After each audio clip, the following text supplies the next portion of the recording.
All right. We're actually going to go ahead and start a little bit early, right? A little bit.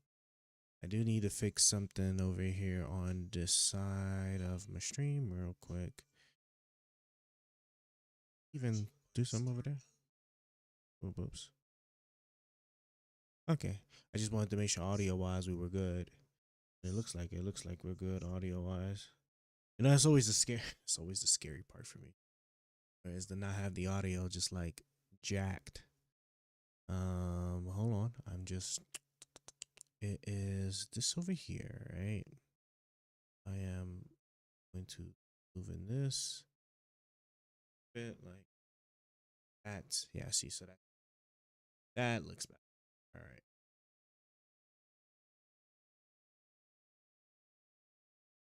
Okay, man. In here, we're getting slowly back into the groove of things, only for us to just break the habit again. Starting Thursday, but we'll be back Tuesday. Probably won't be Monday, but Tuesday for sure. Tuesday for sure. I might actually do week on, week off, because doing all of this myself is really hard work. It's really hard work. It's so hard. Actually, let me just make sure this is turned up all the way. Cool. Cool. That's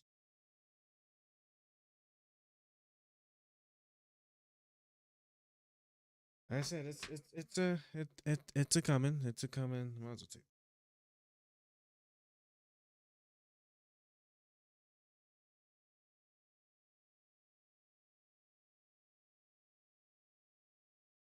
Bro, this is like, what am I, like month 6, month 7? Like 7 months, bro. No haircut. No haircut, no shaving, nothing. Right? And all that's also ending this weekend too. We'll finally get back into doing that. My hair's finally soft, man. Cause like earlier, bro, it was so hard to brush.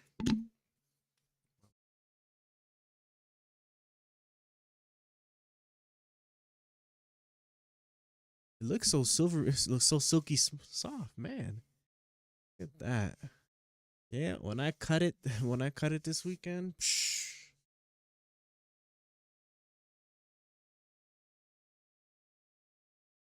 All right, that's enough of me looking at my hair. Sorry, I am thirsty.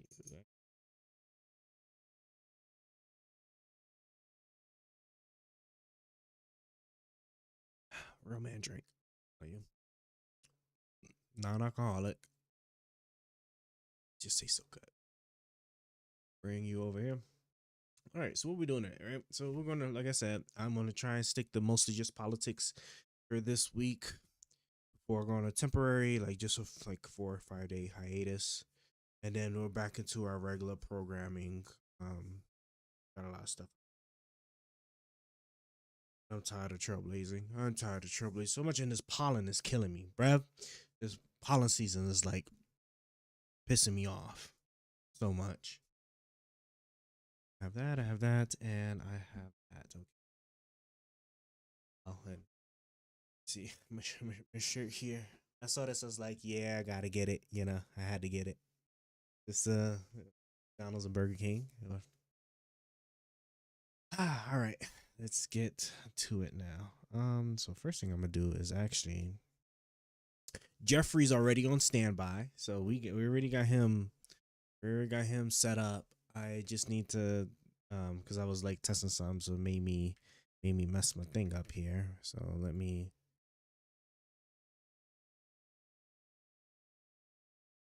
do that shit. Jesus Christ, man. Saying well, yeah. I guess that's my fault. That's on me. That is definitely on me. All right, let's go ahead and hit the OK there. So up so. And then when we switch to the main view on stream, then we'll adjust accordingly.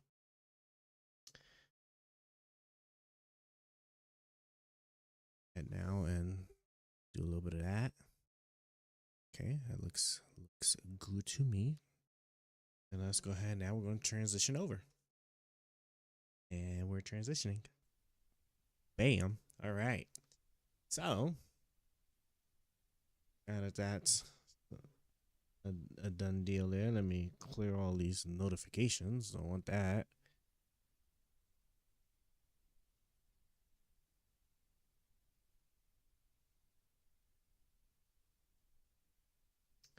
Um, no, hold on. Let me just gotta have it perfect. I'm excited, bro, because I've been craving to play my Mindustry game for so long, and this feels so good to finally be picking it back up because I miss playing it so much. You know.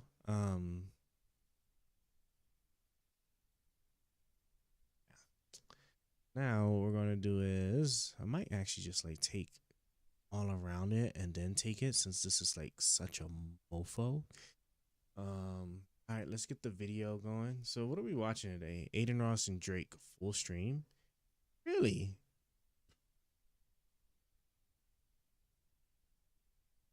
Do I want to watch something like that? I kind of do, but I just said politics. I just said politics, man. Um. Oh yeah, you know what? Actually, you know what we're gonna do first? We're gonna do news first. Right. We're gonna news first. All right, because you're going to Google the news. Let's see what articles and stuff is happening right now, just so we kind of get it in our minds what's going on. I'm actually switch for my vertical watchers. You know, if you're on the YouTube vertical stream, I fixed the Nvidia thing, the Nvidia background remover. There isn't no one made explicitly for AMD, but there is one that's like generic but leverages like the GPU off the AMD. Right? It does have the name like basically. Um, and it works just as a matter of fact. Actually, it actually works better. It's actually a lot more customizable. I was like, yo, this is shit's amazing. It's just really amazing. But yeah, bro, I am scratching my eyes because I am like just dying of this pollen right now, bruv. Shit's like killing me. I might have to get some medication after in a while, bro. It's just sad. This is very sad. Um, I haven't done my hotkeys yet, so um, I think tomorrow I'll fix the staggering, the or I guess the lag, whatever you want to call it for the stream. I've kind of figured it out. I have to make some hard choices, but it's fine. At this point, I just don't care no more. I just want it to stop because there's no telling how long before I get my hands on a 5090 anytime soon. So I mean, it is what it is. Yeah, it is what it is. But when the day comes that I do get my hand on a 5090, like I'm letting the floodgates loose. All right, assuming that those encoded chips work the way I envisioned. So anyway, let's now go ahead and let's pick up where we are. So let me see. So I don't want this. All right, let's see. Oh yeah, I know they were having beef with Harvard University. I remember reading that. We'll see what's going on in a second. So Democrat lawmakers blast Trump Oakley for failing to return to Puerto Rico. I told you guys. Look, ain't it crazy? Ain't it crazy that I called this? Let me hold on. Let me have a whoa. Hey, bastards. Get back up here. Hold on, because I have a whole separate article open up on my like Surface. I just want to just take a quick glance at that, but I'm gonna cut it out. Trying to for trade agreements, aligning with President United. Yeah, yep. See, this is exactly what I envisioned was basically is an article that the European Union is moving to like create trade with China instead of the U.S. Now we're China over the U.S. So much gratitude for 80 years of protection, economic investment, and I remember the Marshall Plan. Well, I mean, but you don't threaten the livelihood. You don't threaten the livelihood of your allies. I mean, at the end of the day, it just doesn't matter. Like it doesn't matter. Regardless of all the gratitude you could possibly have, the moment you do something that actually is threatening the livelihoods of of the country and their people, they still have an obligation to their people. So I mean, it is what it is. And it's fine, right? Then they'll sit there and they'll strengthen themselves. I'm just moving some of my stuff over here so I can make sure I'm seeing chats when so all these command prompts opened up. Close that. All right, now we're here. Now we're back here. what the fuck's going on? Like, why is this shit? Why is it? Ah, how you was doing? All right, now what was that? The El Salvador thing.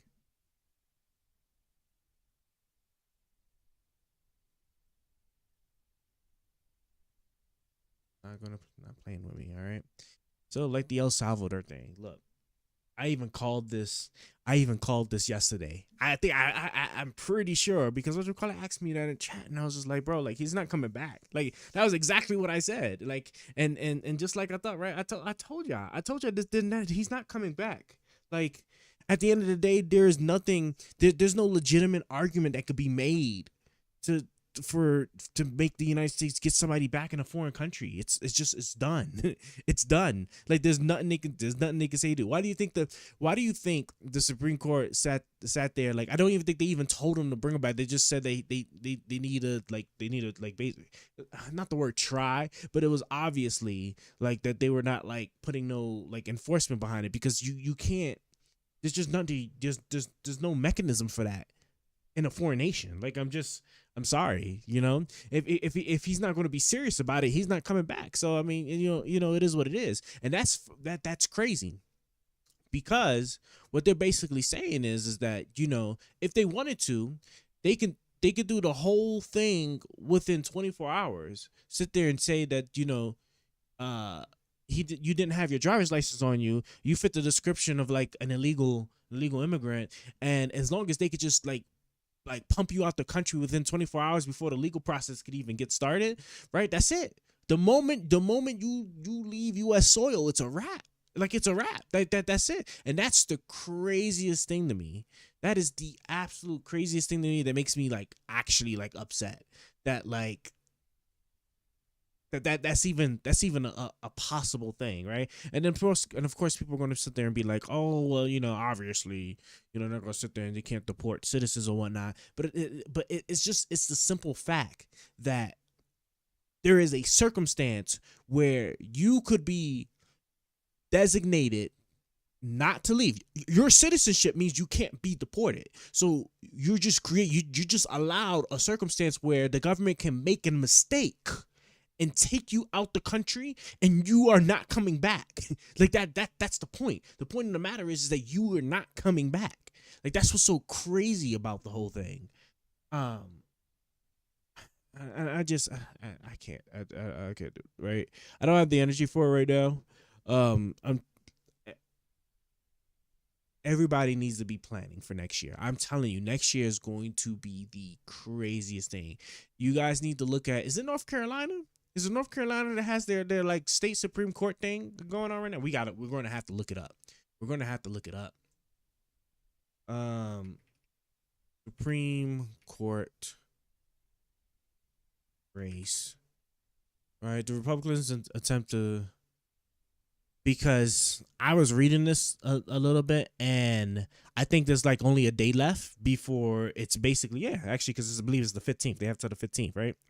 Like, God, let me tell you something. This is going to be the most damning thing right here. That's going to spell out the horror you are going to see next year. You need to prepare for next year. All right. So basically, right, if I understand it correctly, well, I do. I understand enough of it. So essentially, the Republican lost, right? He lost the votes. He lost it by I think like 700. It was a slow margin, but I mean, like I said, at the end of the day, you still lost. And so he made a challenge to try and throw away, I think it was like 65,000 votes, because there was like he alleged there was like, I don't know, like some fraud or whatever, or like some error where they're not supposed to have been able to vote there. And like it turns out there was some clerical error where people's like addresses weren't like accurate. And my understanding, this part I didn't look too deep into, but the way it was being portrayed, it seemed like we're talking like you live on 5th Street and they have you down as 7th Street type of discrepancy. Okay. Now I understand from a legal perspective, right? That can be a bit problematic because you have jurisdictions. You have the gerrymandering like lines or whatever, right? Districts. Um But I would have argued that for like a statewide race, right? We're not talking about members of Congress or the whatever legislative branch where like those like divvied up like gerrymandering like lines actually matter. You're talking about like a statewide race, so like governor, treasury, whatever, whatever the positions are, and then of course like the court picks, the Supreme Court picks for the state, and he's basically trying to like have all that thrown out, have like 65,000 thrown out for a clerical error that I'm pretty sure he probably already knew about. You know what's so crazy about this stuff? Like, let me tell you, I'm a peep game, but I'm gonna talk about it afterwards. Let me just finish this part here, right? So he's gonna sit there and try to have them throw out, and it looks like he might succeed. The reason being because they were able to cure most, but not all of them, and I think they're still short. I think it was like 15,000, and that's because a bulk of those are overseas. So like your military and the people that's like legally authorized to be able to vote from overseas, right? Because you're either like a contractor stationed wherever or whatever, right? To me, and then like, what are the fucking commanders doing? Like, y'all don't hear that this shit's happening on it, and you can't like ask go to your unit, be like, yo, who's a legal resident and is voting in Georgia? Good, like to tell your tell your NCO, whoever, right? Come see me real quick, right? Hey, look, he gets the day off. He needs to go make sure that his shit is like squared away on the voter stuff, because he might be wrapped up in that group of people that's that's about to get their votes thrown away. We this is democracy, America. We don't allow that for some stupid shit. So, but I'm not even gonna go there. But like, it's so crazy to me that like this shit is flying. This shit look like this is about to fly, right? And the worst part is, it's not even just like a big class. It's just because like most of them are military, from what I read. All right, I didn't do a deep dive into it. I'm probably not. I'm just gonna keep this in the back of my mind so that we know that this is going to be a damning Republicans are ops. Not all Republicans are ops, right? Like I was highly impressed with Rand Paul. Rand Paul, I hope I'm pronouncing his name right. Right, Rand Paul. He did his thing, because I just don't appreciate liars, right? Especially like Depp is definitely an important thing to me, and it's like you're not actually serious about tackling the debt. You're just trying to like just cut things that you don't like, that you feel like you should be able to cut without any issue, and then just that way you could then try to leverage that for justification on tax cuts for what you actually want, which is just crazy to me. We want the cut expenses to cut out towards the debt, but that's obviously not what they're doing. That's what they were saying they were going to do, but that's not actually what they're going to happen to do. But getting back to this is going to be crazy.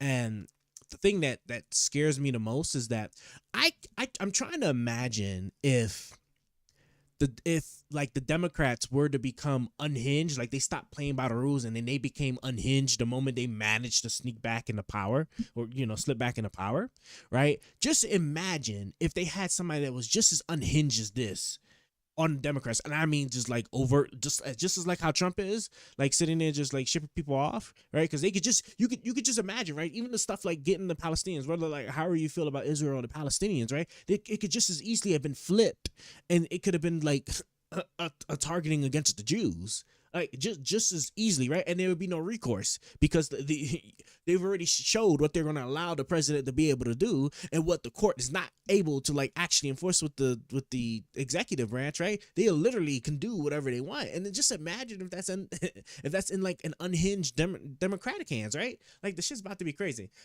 bro. I'm telling you, imagine, I'm trying to think of just something like like something crazy like that would actually be in the realm of possibility that they would actually do. Like, oh fuck, man. But yeah, exactly, right? Because if Biden was doing stuff like this, right, it should be all over the place. And that's the thing that just pisses me off. People are sitting there as like, not taking it seriously about what this means if the other side was to ever catch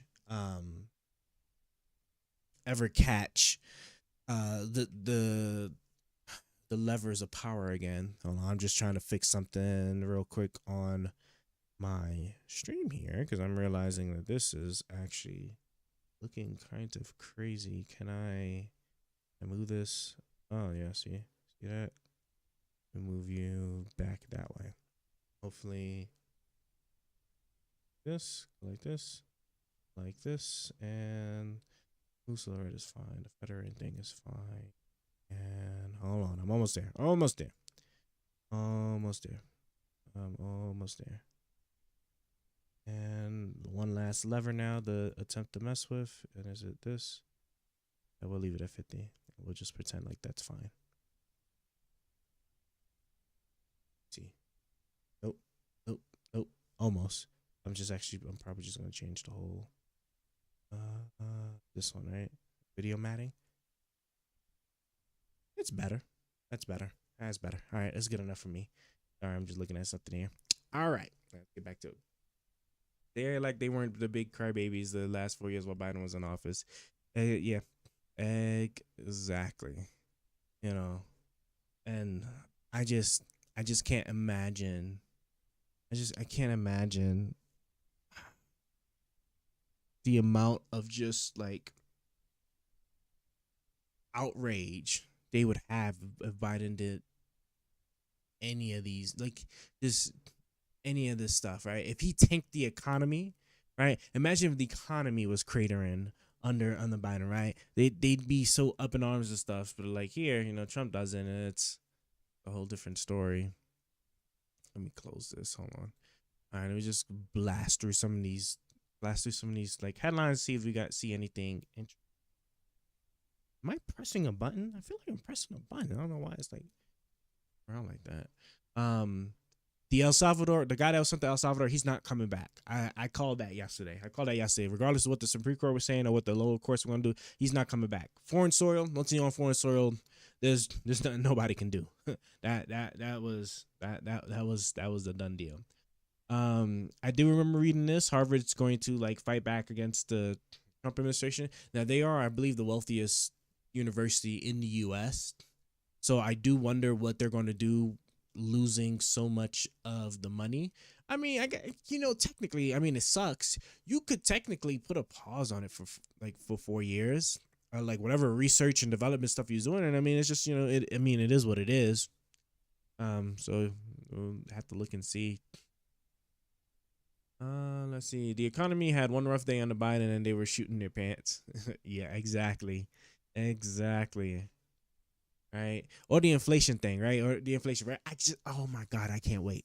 I can't wait to see, because we have to wait a couple of months.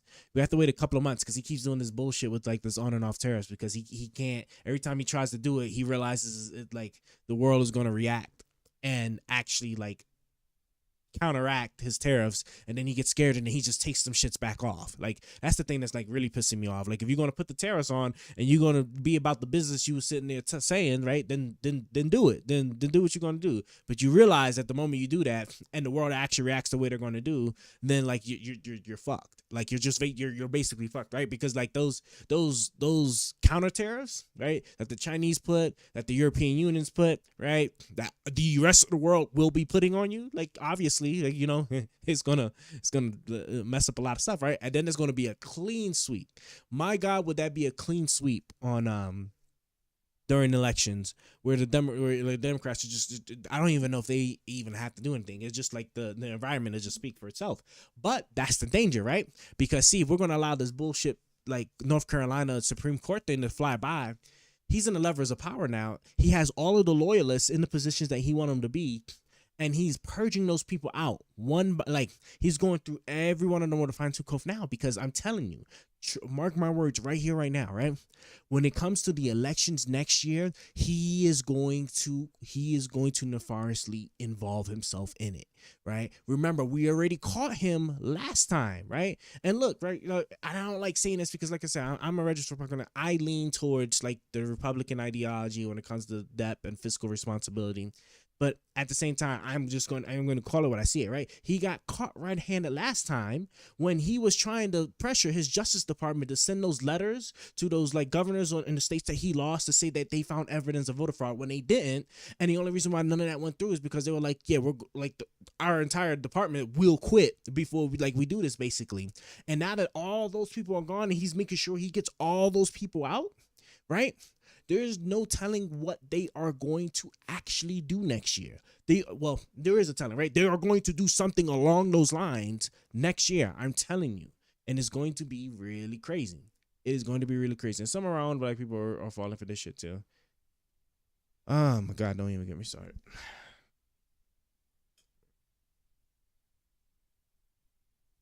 Mm-mm.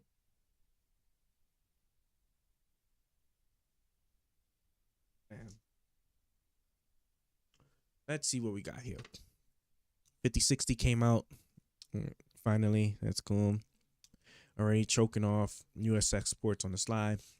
Export controls, so all the chips, the computer stuff is going to get really expensive.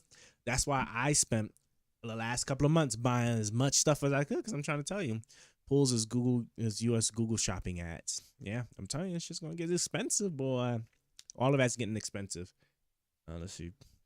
Republicans attempt to steal a state Supreme Court election. Yeah, we're just reading that. Yeah, one of the most controversial changes.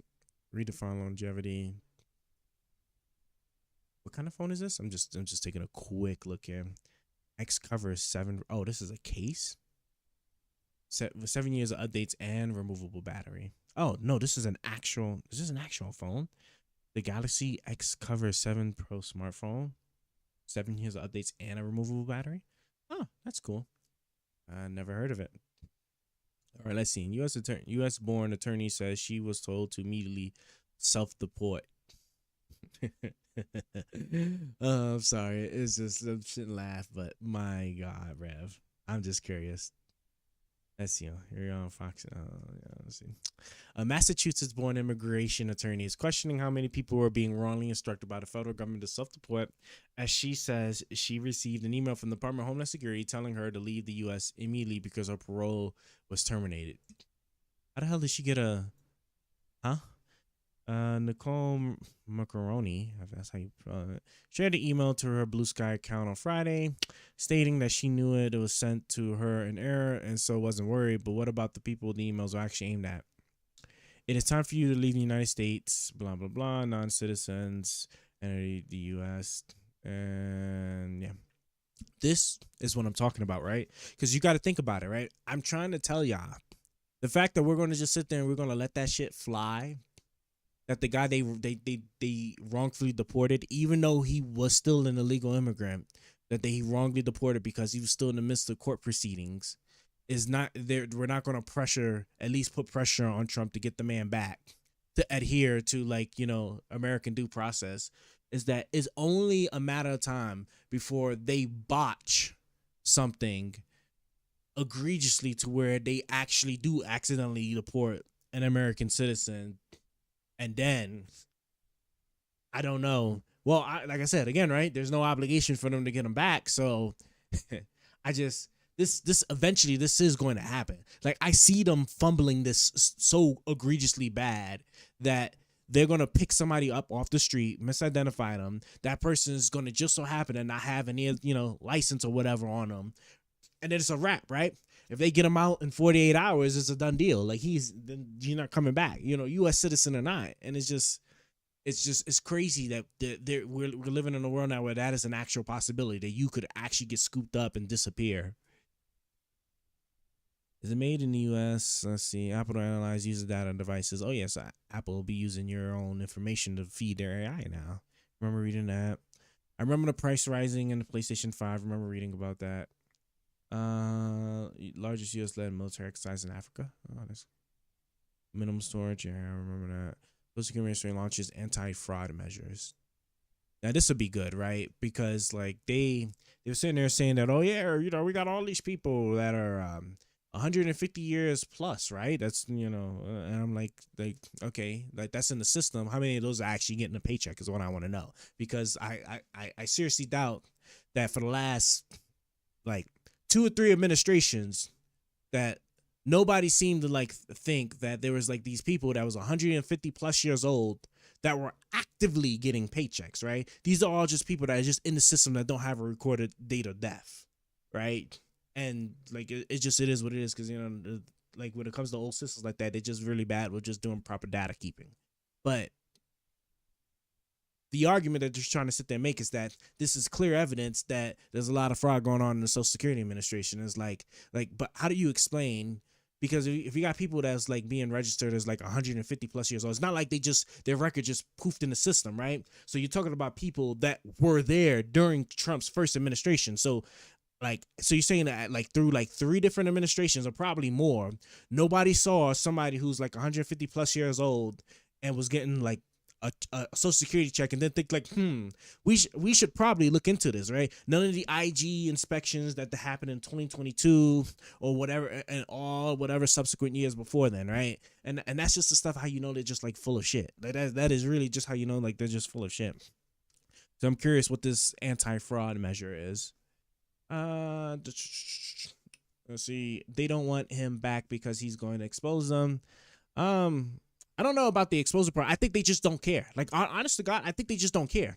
Like, they just, at the end of the day, they're just going to be like, he's an illegal immigrant. Like, there's nothing to just worry about. Like, as far as we're concerned, he has no rights, is what they're thinking. So, and we're under no obligation, and there's no enforcement mechanism whatsoever to make us get him back. So we're just going to be like, it is what it is.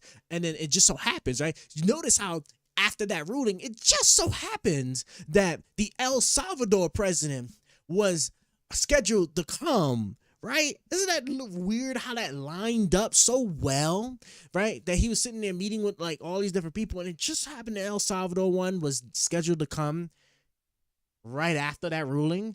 No, like I can tell you exactly what happened. That ruling came in, and it was like, okay, well, for me to save face, he called the El Salvador president. It was like, hey, I need you to come here and I need you to just go out because you don't give a fuck, right? I just need you to come here and just say that you're not going to give them back. And then, it is what it is. And I'm not going to sit there and say anything and be like, I don't know, right? That's exactly what happened. I'm telling you, that's exactly what happened. Like, they're not slick about this at all. This was so, like, just crazy about it.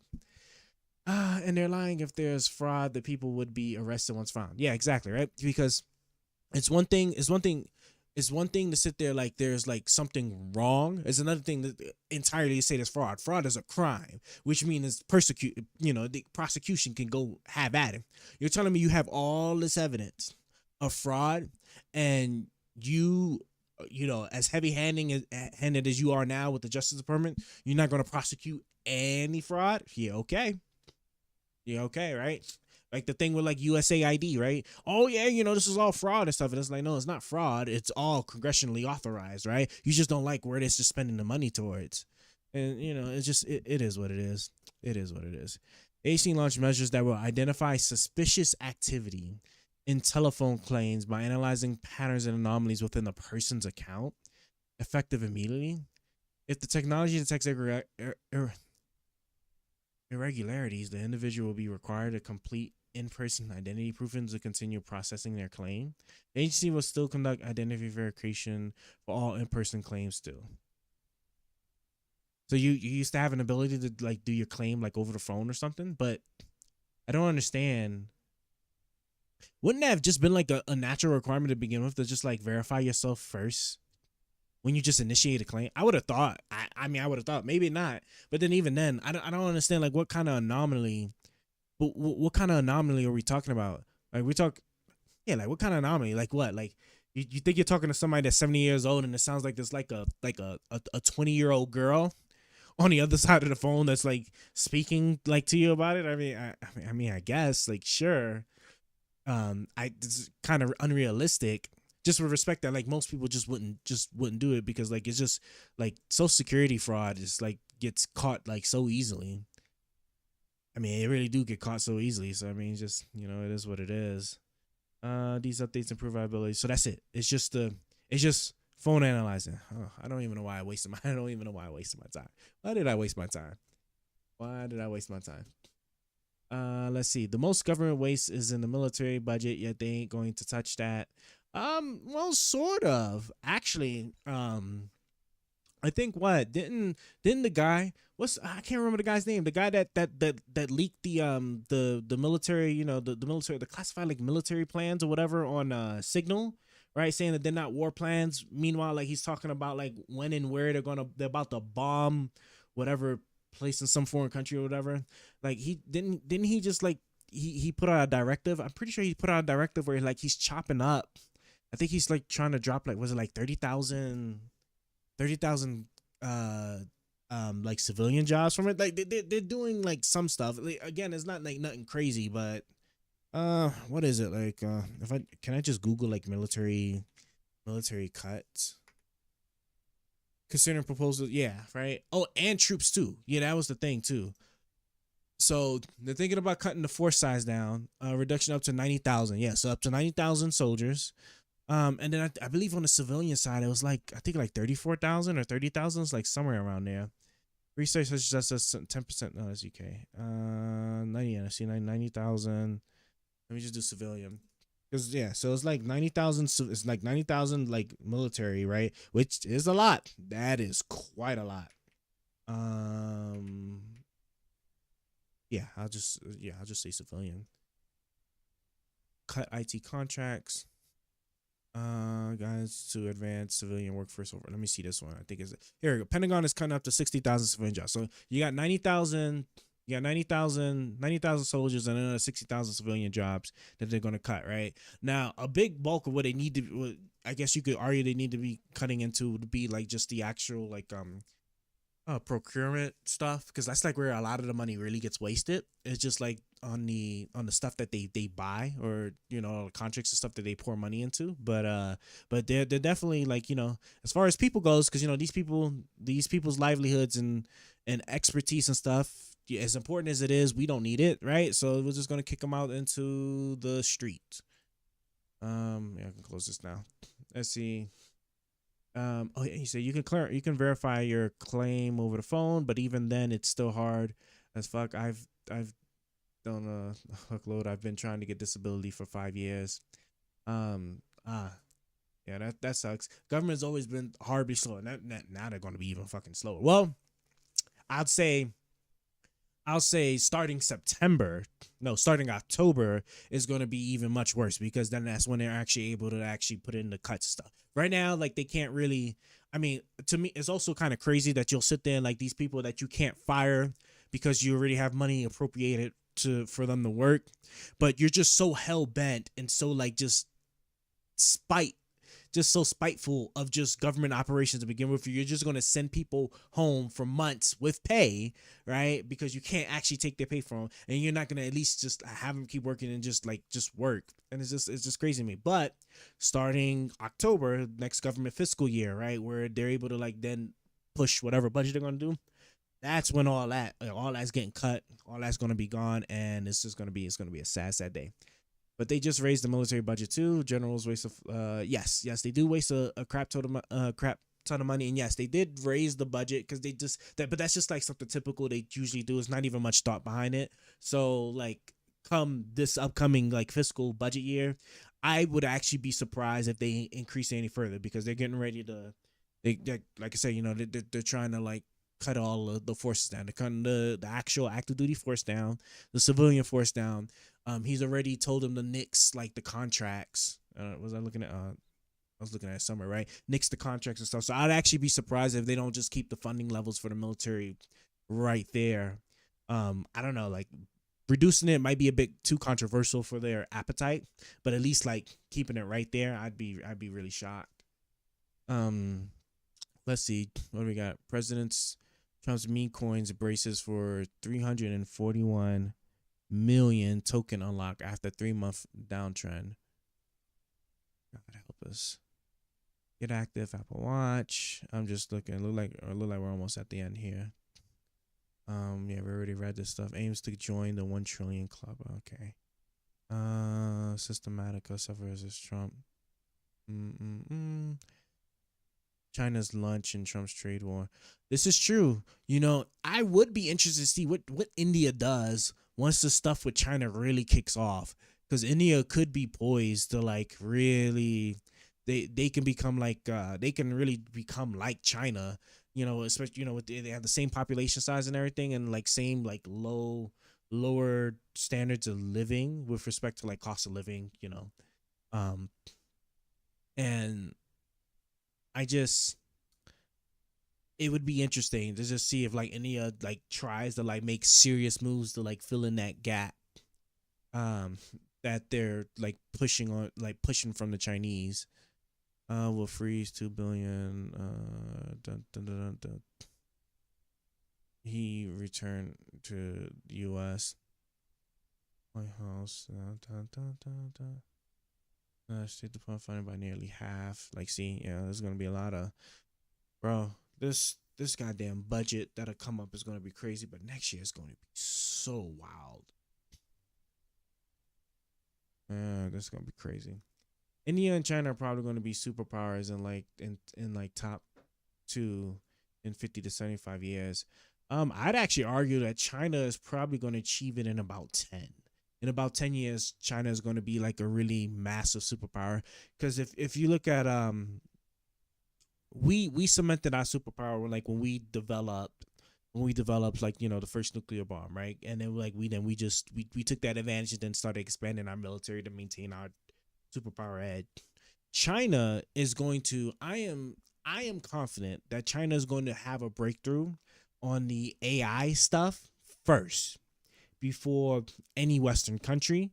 And then once they combine that with their technology, because they're already surpassing us in at least on a research side, right? It's we kind of have to wait and see like how they actually handle like large scale production, but they're already starting to surpass us in like quality of chips, where like because they're already investing a lot in learning quantum computing. If they break through quantum computing and AI first, which I do think they're probably going to be able to achieve in about 10 years, um it's going to be done that nuclear energy, right? Because it's like a race, right? Like a nuclear energy race between China and like everybody else, and trying to like create the unlimited fusion energy ball thing, right? It's like the power of the sun in some spear.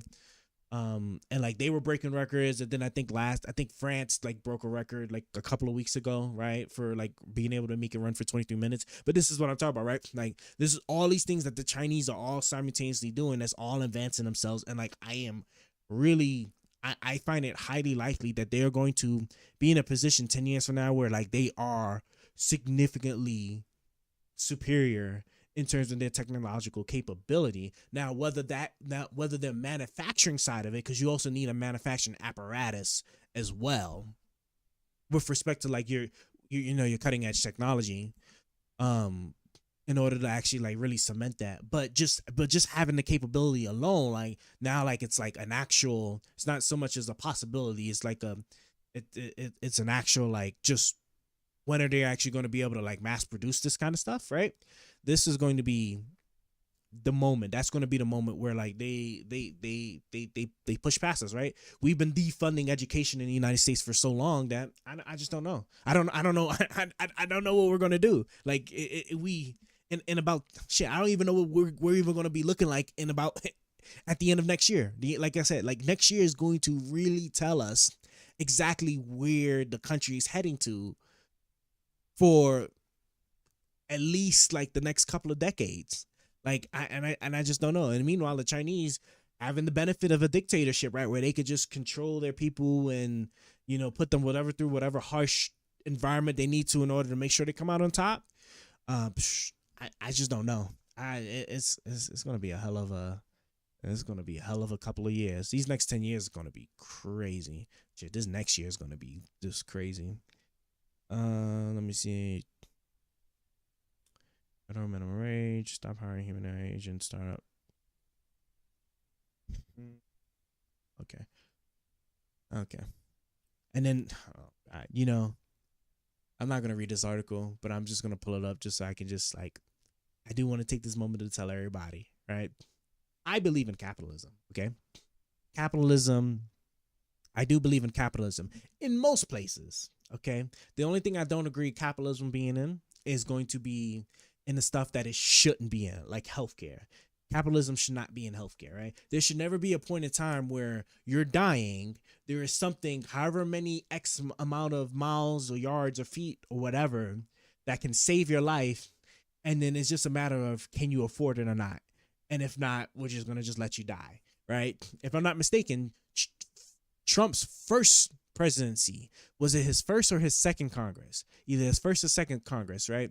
They had a hearing, and I think it was their first hearing, right, where it was over a mom who she came in to talk about like how she had to watch her daughter die because they couldn't afford like the penicillin or whatever the medication was. And it's just a stark reminder that like that's not the kind of world we should be living in, where like you're you could live. We have the means of allowing you to live, but we're just not going to because you just don't have the money. You no money, no life. Like I'm sorry. Like that's just so, it's so sad to me. It's really so sad to me. But that's why I don't believe in capitalism just in that regard. That and insurance. Insurance is crazy too. Well, that you could have just been like insuring yourself, you know. But that's neither here nor there, and that's going to require a nuanced talking talking about. But what I want to talk about, like this AI stuff, I just want to be very clear. Anybody that sits there and thinks, right, you are a fool if you think that a company that has the means of having their work from beginning to end being done by an AI agent is not going to fire their people and only use AI agents. You are a retarded fool. I'm sorry. There's just no nicer way to put it. Like there is no scenario under our umbrella of capitalism that does not mandate a company using AI in place of humans for production. It's just there's nothing you can say. There's no scenario for it. There just isn't. There's nothing you can think of that sit there and require, besides the very select few of people that are there to debug and watch over the AI. All the rest of them jobs are gone. As a matter of fact, hold on. As a matter of fact, then whatchamacallit even say? Let me see. Shopify CEO AI.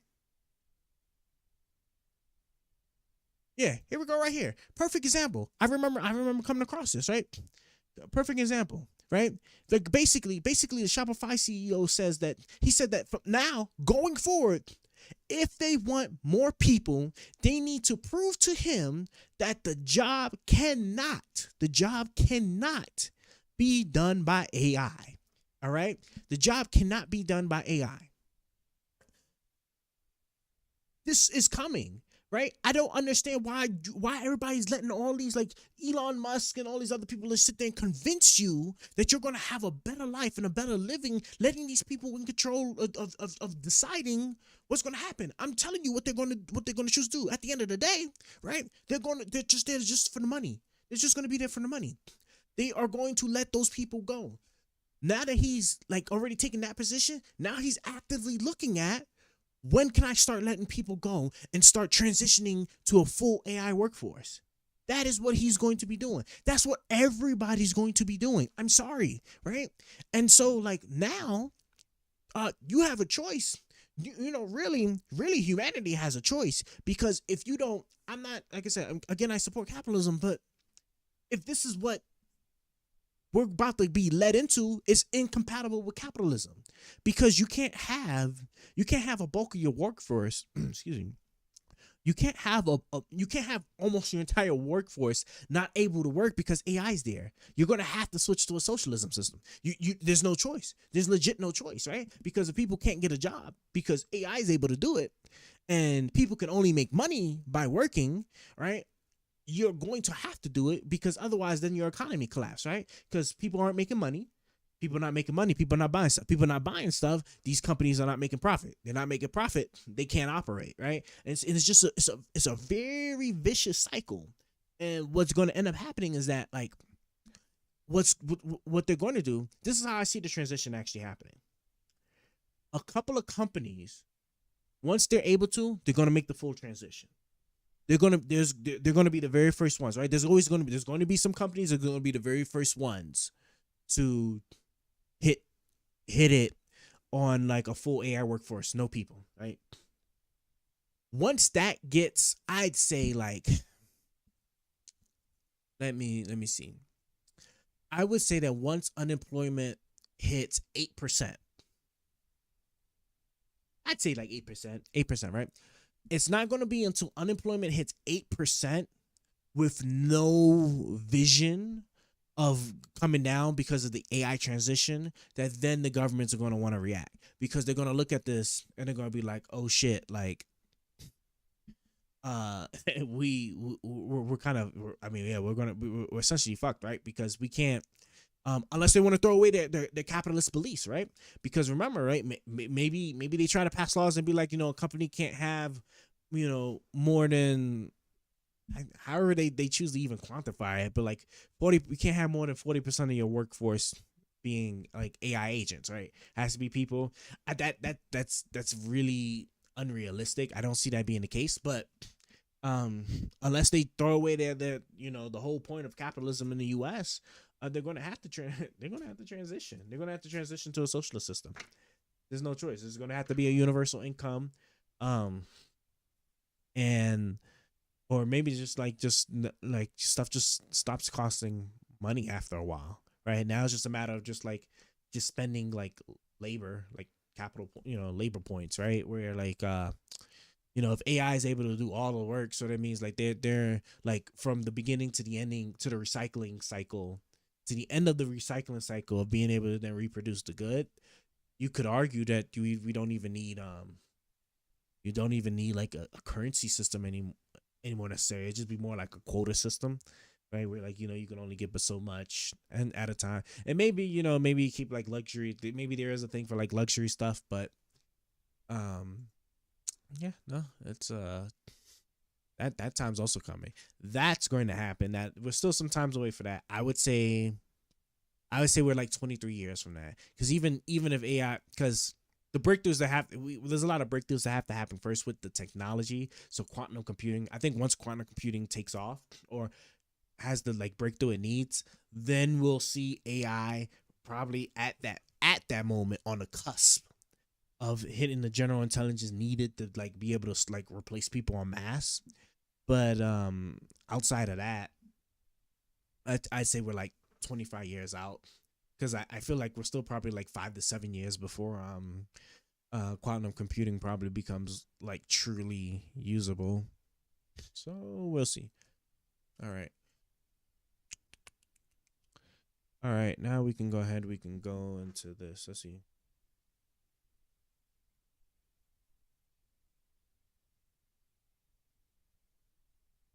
Do I want to do this? Not even. We might. We might.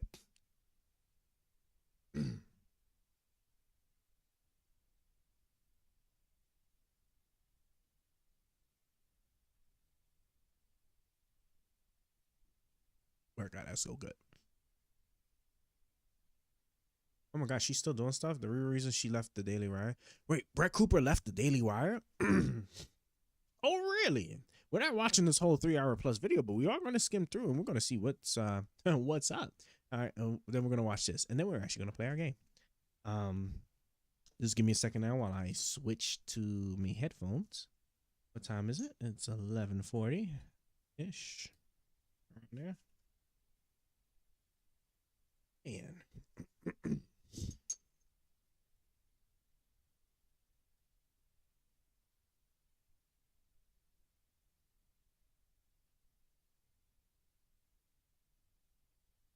oh, I'm just realizing too that huh,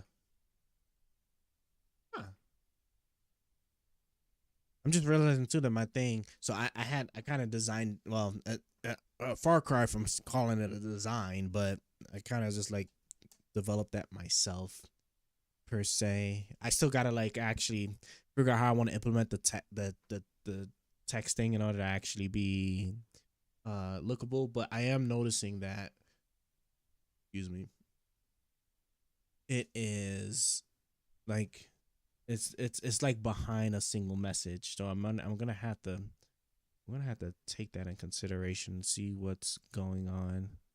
Um, can I? Hmm.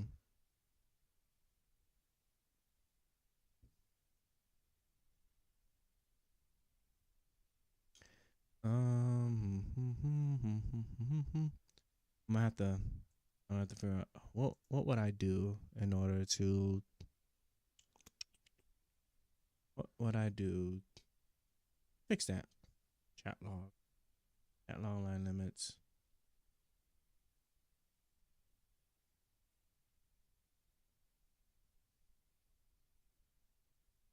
Hmm. I have to like mess around with it. Maybe tomorrow. That'll be a thing that I do tomorrow. So tomorrow I'll fix the occasional freezes that my encoder is having, and then I'll try to see if I can figure out what I'm gonna do about the the chat. That's gonna be another. That's it. See if we can kind of be through.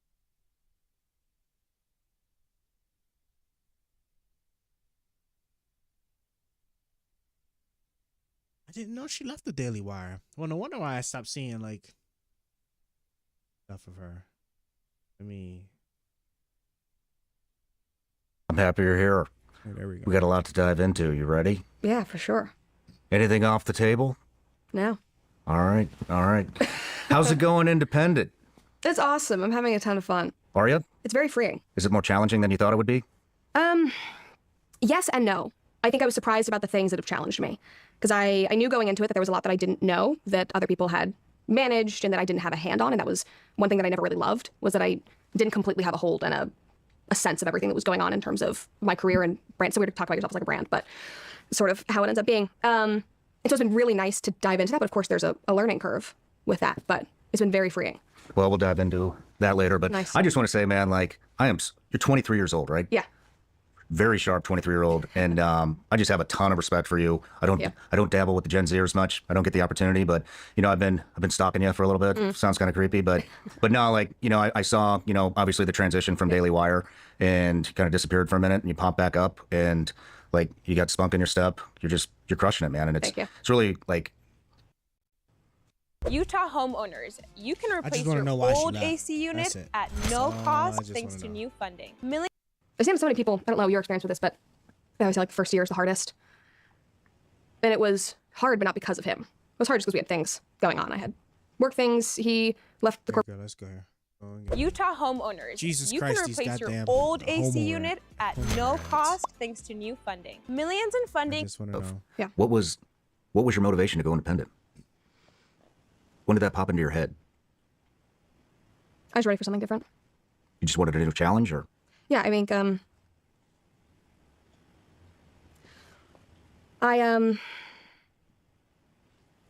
It's going you know, deep. we've covered a lot of different things. And there have been different moments in my life where I had to make kind of like a decision that was like, you know, that leap of faith and that risk. And I hadn't taken one in a while. And I felt very complacent and I was good at what I was doing and I was doing it every single day and we were making a difference. And I was in a very good rhythm, but I had gotten complacent. was it freedom? Yeah. You wanted more freedom. Mm-hmm. What was the final straw? I mean, There wasn't almost a- nobody would give that up. Yeah. And start from scratch. And that's why I respect you so much. No, it was terrifying. I had to, you know, outside a conversation, because there's not like this is a lot of thinking and praying and analyzing. And we looked at each other and we're just kind of like, are we basically willing to lose everything and start from scratch? Because again, Alex had just started his own business. We had bought this farm that was like a stretch, but we really wanted it. And I was like, I could leave and it could backfire on me immediately. Nobody could care. Maybe I wouldn't make any money. Maybe I would have no anything. And I basically just had to decide, like, does that matter to me? And it didn't. Utah homeowners, you can replace your old Oh, they AC know I'm unit trying to, like, I at just no wanna cost know. thanks to new So it was funding. just she just wanted to just leave. So it wasn't like And it Candace worked. Owens Yeah. type of. But it wasn't because I was subs. like, yeah, A million Just kinda subs curious. in 1 month when you launched your new show. yeah. It was very humbling and gratifying. I was like, okay. But it's terrifying. And I literally, like, our conversation was like, are we willing? My mom had just decided to move to Nashville. I was like, are we willing to like go move back in? That's cool, you know. Nice. China steals somewhere in the neighborhood of $500 billion a year. like We some ignored points, Osama bin Laden, and then we said, how did that happen? Well, we can't afford to do that with China because China is so much more powerful than Al Qaeda ever was. She We left, don't like, need off, this like, weirdo saying militaristic stuff talk like about Candace China. Owens. And I don't want to get into a war with China. That's mental. Cenk, just because we're not shooting guns and dropping bombs doesn't mean we're not at war with China, bro. Trust me, they're poisoning the minds of the kids with their freaking TikTok crap. They send fentanyl through our freaking border. How much more signs do you need to say that they are the enemy? Is there anybody else that has a walk-in?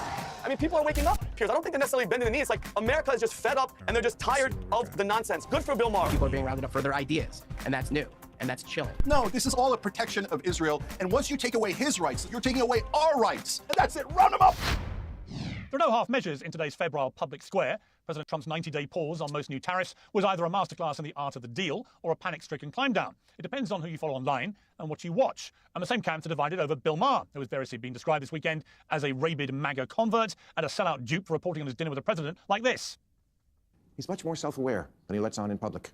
I'm just taking as a positive that this person exists because everything I've ever not liked about him was, I swear to God, absent. I never felt I had to walk on eggshells around him. And honestly, I voted for Clinton and Obama, but I would never feel comfortable talking to them the way I was able to talk with Donald Trump. That's just how it went down. Make of it what you will.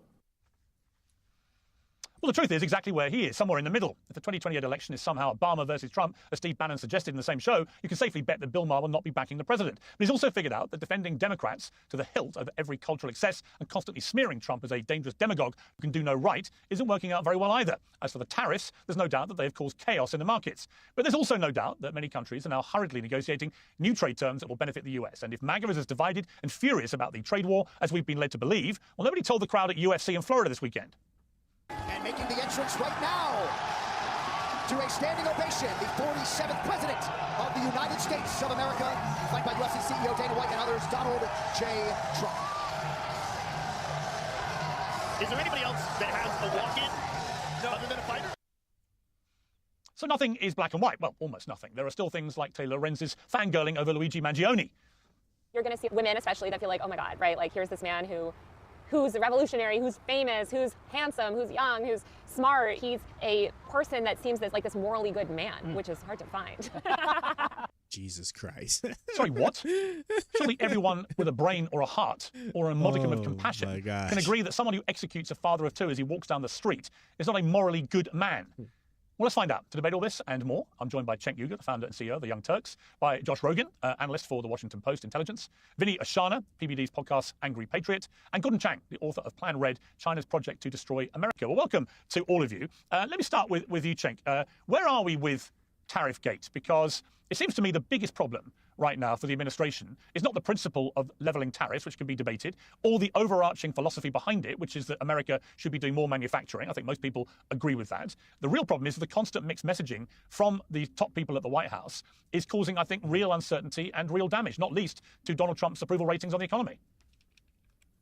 Yeah, 100%. There's really no argument about it. I mean, the folks that are saying art of the deal are hilarious. So, and it can be proven very simply. So first, he does these global, massive nuclear tariffs. So as you know, Piers, on this show, I said they'll never last. They're maniacal. And I also said, as you're pointing out, that tariffs can be done right. They can be targeted and strategic based on industries or countries in specific. So then Donald Trump backpedals, and you can tell it's a backpedal and not some sort of art of the deal because he got absolutely nothing in return.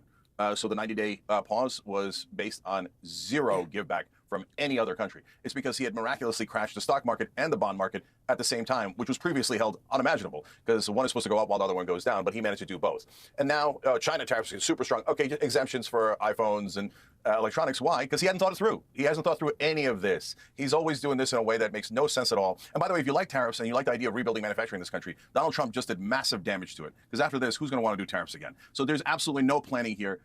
And then let's see how he negotiates, if he can negotiate with China at all. But it's done nothing but damage and gotten us no good return so far. Okay, Gordon Chang, your response to that? Well, yes, so far, but we're very early into this process. And yes, I don't like a lot of the turbulence and a lot of the backtracking, but we got to see how this turns out. Remember, with this 90-day pause, President Trump is going to be negotiating with a lot of countries. We're going to end up stitching trade deals with them, and we're going to leave China out in the cold. And China's never been there, or at least hasn't been there for decades. So I think this is a fascinating process. It has actually a possibility of working, and it's absolutely got to work. Meanwhile, EU, China, trade. Now.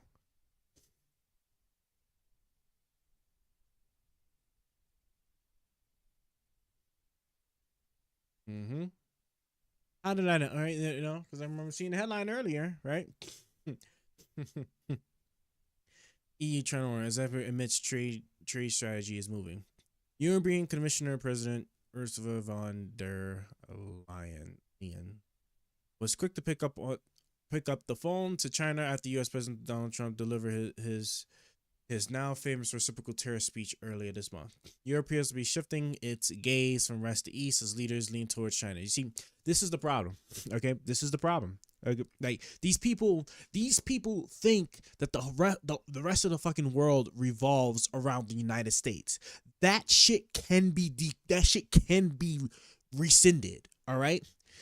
The only reason why a lot of this stuff has been revolving around the U.S. is because of our morals, the things that we stood for, the military protections that we did for people's rights and freedoms overseas, and the fact that we don't dick our allies. That's just what it is. Like I don't know why do they think that this is going to work? It's not going to work. This is exactly what's going to happen, right? They're going to start decoupling themselves from the United States. Like what Donald Trump has single-handedly done, that these spineless Republicans have done now, right? I just like, God, bro, I wish it was more Rand Paul's, bro. Rand Paul's like my last like Republican savior here, right? Keeping me from going Democratic. He has single-handedly started the downward spiral of the United States as we know it with the rest of the world. Let me tell y'all something, okay? The world is going to, like, life in the United States is going to look very different when the rest of the world decouples themselves from us, okay? And by decouple, I don't mean like a complete separation. That's not obviously going to happen.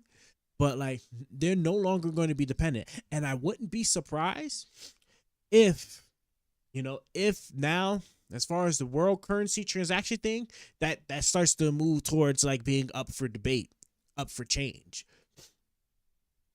And it becomes like a more neutral-ish like country like Canada or the UK or something. I don't know.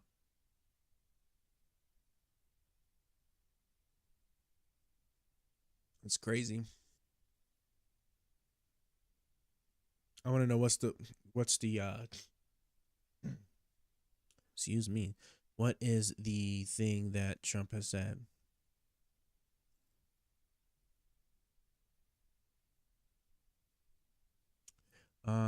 The such cause U.S. tariffs. So is there anything? No.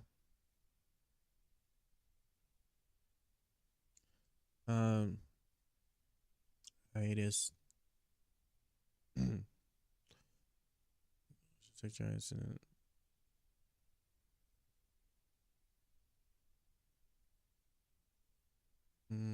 Okay, so but it's like plenty of articles because I remember reading one on it.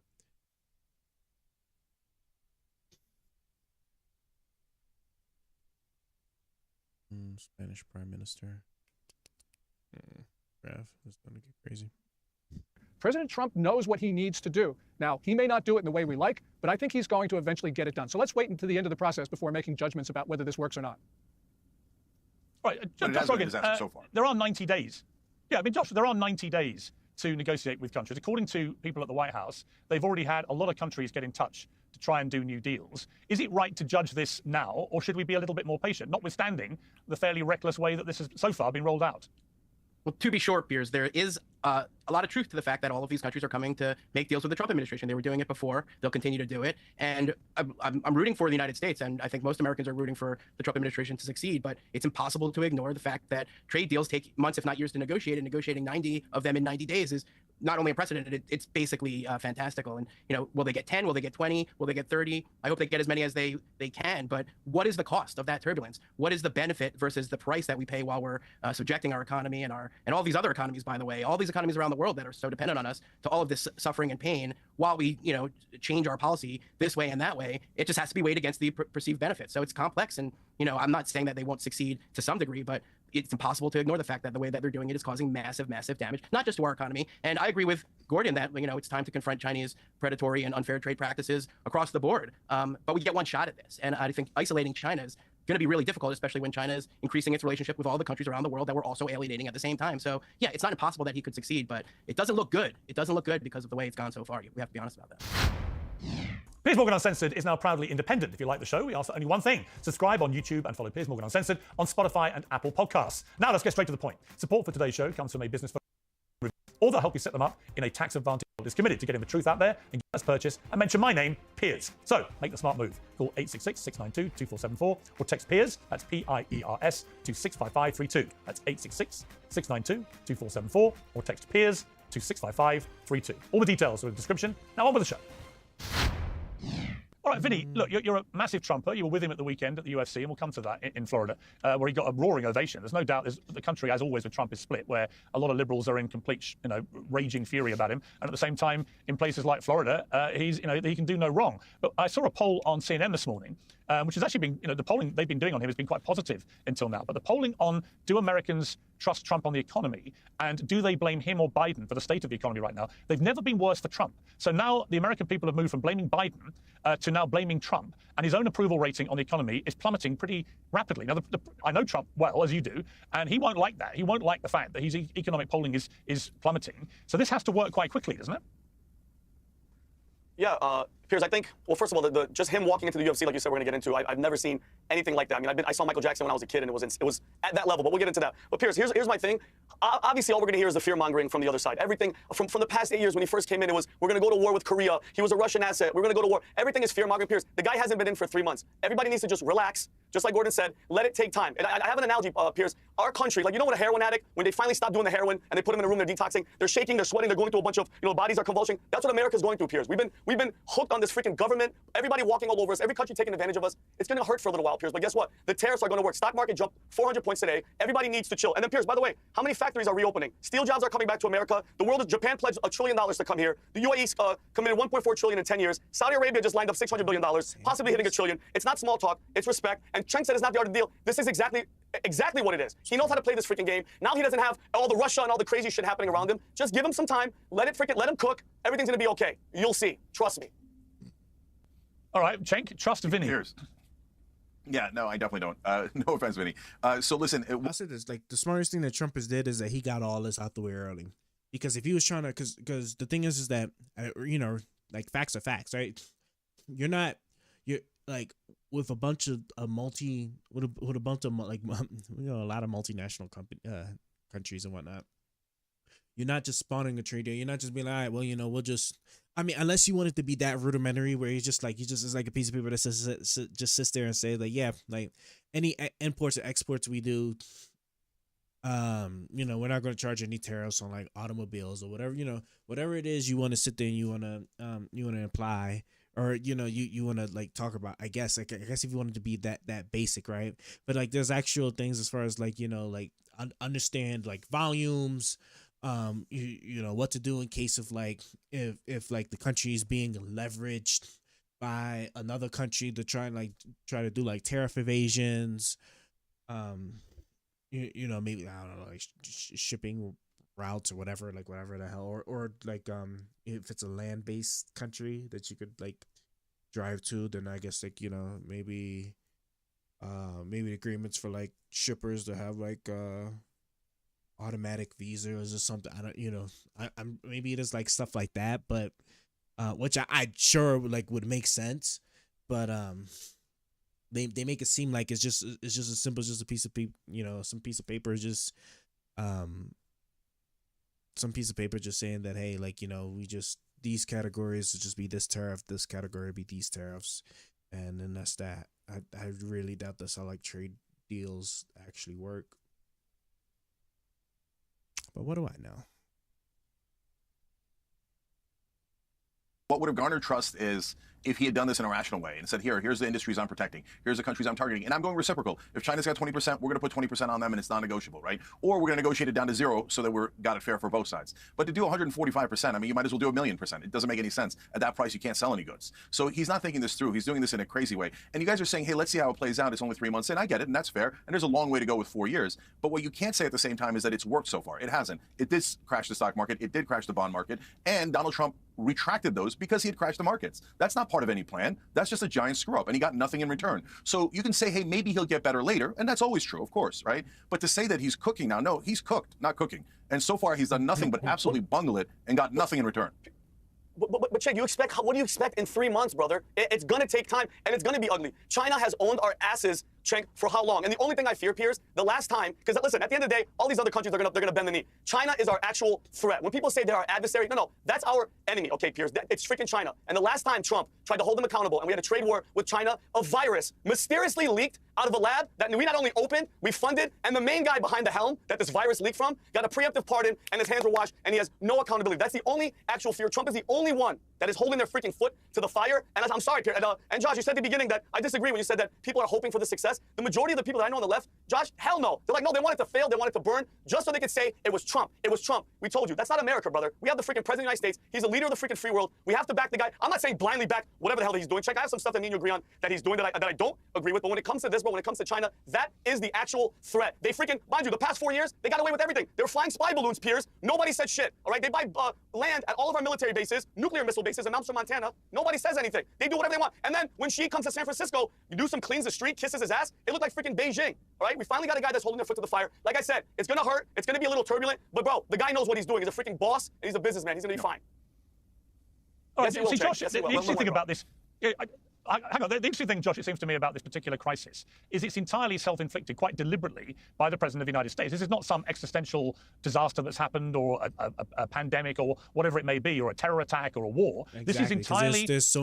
There are so many different actual appropriate ways you could have gone about this, right? Because you know what's the key, the number one key thing is to actually work with your allies to like do it, right? Being forceful with them and doing it, not actually doing this where you're basically like, holding the proverbial gun to their head saying that you will do this, right? Because you know what that does? That sits there and that breeds distrust, and that breeds that makes countries realize that you're not to be trusted, right? Because like you're doing this for this. What would you do? Like, what other things would you possibly do this? Why would I allow my citizens, my people, to be subject to another country's whims because they feel strongly about like somebody else, right? I don't want no part of that. And then you're proving that to me. So now I am most certainly going to go ahead and start the process to separate my economy for yours to the point where it's not so heavily dependent to where like you can make these demands where you can force me, a sovereign nation, from doing your bidding. Like that's not gonna fly. And I doubt it. No, I'm pretty sure it's gonna. Yeah, that's right. Here, grab this. We're gonna stop here. And I'm talking about like building, right? Because you see, I'm doing all this preemptive building here. All right. And I'm gonna pause. Build. Hopefully. Orchestrated by Donald Trump and his team quite deliberately. And I've got to say, we were both on the Bill Maher show, and we'll come to that a little later on Friday. But, every time I've ever interviewed Trump, 40, 50 times, however many it is now, he's always gone on about China. And I don't think he's wrong. So it's an interesting crisis where it's entirely driven by Donald Trump. He's done this quite deliberately. Most people, I think, agree with the overarching principle that America has been ripped off, certainly by China, for too long, and that manufacturing has been allowed to migrate out of America for way too long and way too aggressively. So everyone kind of agrees with why Trump is doing something dramatic. What the point of argument is the implementation of a policy to try and reverse this trend. And that's why it's interesting to me. When Trump talks about we've got to take the hard medicine, what Vinny just said, it's very early to assess whether this will work or not. It could be that in 90 days' time, the Trump team have negotiated a series of new, more advantageous trade deals with many countries. I'm sure that's likely to happen anyway. And it may be, we don't know, but it may be that China blinks, that actually China realizes it needs America more than America needs China. Yeah, I think there's a lot right in what you said. I've interviewed Trump for an hour on China alone, okay? And I wrote about this in my book. And here's what people really don't understand about President Trump and China is that President Trump's goal is not to decouple from China. President Trump's goal is to make a deal with China, okay? And that's not necessarily what everybody in his administration thinks. But if you ask him, if you listen to him closely, that's what he wants. And for him, all of these things are tactics to get to the negotiating table and make a deal with Xi Jinping, not to separate the United States from China, but to solve the unfair trade practices and keep going the engagement. That's what President Trump believes in his heart of hearts. I'm 100% sure of it, and people who are close to him know that. So what does that mean? That means that these are all tactics meant to bring Xi Jinping to the table. And I'm sure that eventually, when we get to that point, the Chinese will negotiate. And that will be a very painstaking process. That's exactly what happened in the first term before the pandemic. By the way, Vinny, I agree with you that the virus likely leaked from a lab based on a preponderance of the evidence, but I don't think it was intentional, okay? I think it was an accident. But that's neither here nor there. To address what you're saying, Piers, we have to understand that this is all about deal making for President Trump. And yeah, when I say I'm rooting for those deals to succeed, I'm not representing liberals. I'm just a person. I'm independent. I'm not a liberal. I'm just me. And what I'm saying is that when you look at what happened this weekend, even since we were on that show, Piers, we had exemptions for some of the things, then there were no exemptions, then the exemptions were temporary, then the Commerce Secretary said one thing, and the Trade Representative said another thing, then the President tweeted a third thing. That's no way to run a railroad, okay? We can't do that. This is going to be a very, very difficult thing to pull off if we're doing it competently. And when you have the three top officials in the United States saying three different things on the same day, even yesterday, where that's just a recipe for undermining his own goals. Now, I may be about to shock you with this, but tallow is an exceptional moisturizer. The oil in our skin shares many of the same fatty acids as tallow, making it nearly impossible to beat. You can have silky soft skin, like me, with an all-natural alternative. It has no fillers, and it's much more than just a moisturizer. It can replace lotion, night cream, wrinkle cream, Neosporin, and much more. It's powerful enough to heal your skin, but it's safe enough to spread on your toast. And if you're looking for natural solutions, what about your toothpaste? Van Man's Mint Bone Tooth Powder is packed with all the minerals and the nutrients needed to remineralize teeth. They use zero fluoride, SLS, glycerin, and foaming agents. The aim for all of Van Man Company's products is to be edible, especially those which are literally used in your mouth. Go to vanman.shop/discount/peers for 10% off. That's vanman.shop/discount/peers. Yeah, I mean, I agree with that. Gordon, there's no doubt that mixed messaging is a real problem right now, and Donald Trump has to get a grip of that. But you've written a lot and talked a lot extensively about the threat from China. For those who don't fully appreciate why it's such an existential threat, potentially, to America Incorporated, for want of a better phrase, just explain what China has been doing, particularly in relation to intellectual property rights, and then abusing the legal process in a way that is very advantageous to them and very unadvantageous to people like the United States of America. China steals somewhere in the neighborhood of $500 billion a year. Give or take a couple $100 billion. That was the assessment from John Ratcliffe when he was Director of National Intelligence in 2020, just before he left office. And, this has been persistent. It's been going on for decades. And the issue really has been no American president has been willing to take the Chinese on this particular topic until Trump in this term. Not even Trump in the 45 years. It's Trump 47 who is really doing this. The context for this is that the Chinese regime believes the United States is an existential threat. It believes that not because of anything that we say or do, Piers, but because of who we are. You have an insecure regime in Beijing is worried about the inspirational impact of America's values and form of governance on the Chinese people. So that means we will never have amicable relations with Beijing as long as the Communist Party rules it. That's not a conclusion that most people want to hear. It's not a conclusion that President Trump wants to hear. But when he tried a trade deal with China in January 2020, just before the pandemic, the Phase 1 trade pact, it failed almost immediately because the Chinese violated it. And they'll continue to violate it because they believe that they must destroy our country. I don't like that conclusion, but unfortunately, we have got to face what the Chinese regime says and does. We ignored Osama bin Laden. We ignored him until one day when he killed 2,977 Americans, and then we said, how did that happen? Well, we can't afford to do that with China because China is so much more powerful than al-Qaeda ever was. I mean, Cenk, you're shaking your head, but why? Yeah, so China has ripped us off. They have a partner here in America that I'll get to in a second. But we don't need this weirdo militaristic talk about China. We could just keep it to economic competition and sometimes, by the way, economic cooperation. And look, guys, we all seem to agree we need to deal with China, over tariffing us and getting an unfair advantage. The right way to do that is to go reciprocal, to be tough, and to be consistent, and not to wobble like Trump is doing. So look, you gain credibility through your actions. And Piers, last week I said there's no way that these tariffs would last.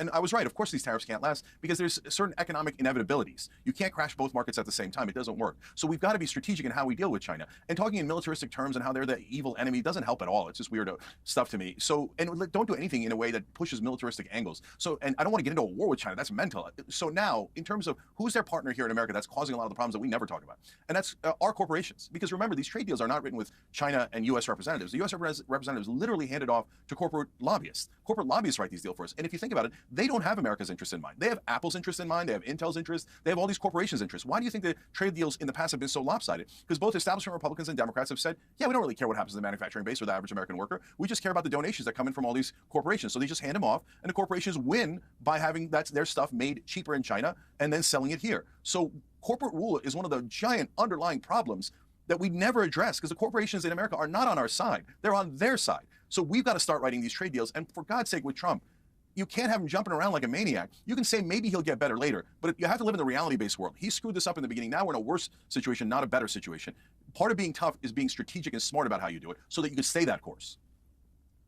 Okay, I mean, the other thing, of course, with Donald Trump is it... Yeah, quickly, Vinny.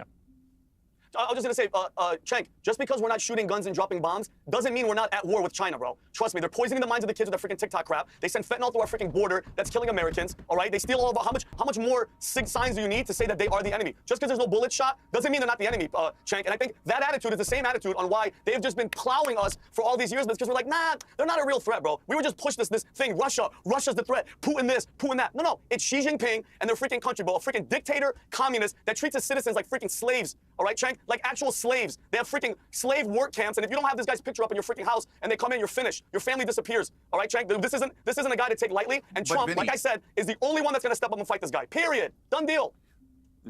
Vinny, they have people named Uyghurs, that's my last name, Uyghur Turks, in concentration camps. I understand exactly how bad the Chinese government is, but we don't need to go to war with them for no reason. Let's do tough economic sanctions that make sense, or tariffs that make sense, or other economic measures that make sense, that get parity and equality back for the American people. Let's not let our corporate goons write these deals in a way that advantages them and China and leaves out the average American. But we don't need to get militaristic, even though they're a terrible regime. I understand exactly how terrible they are, but we don't have to constantly push towards military conflict.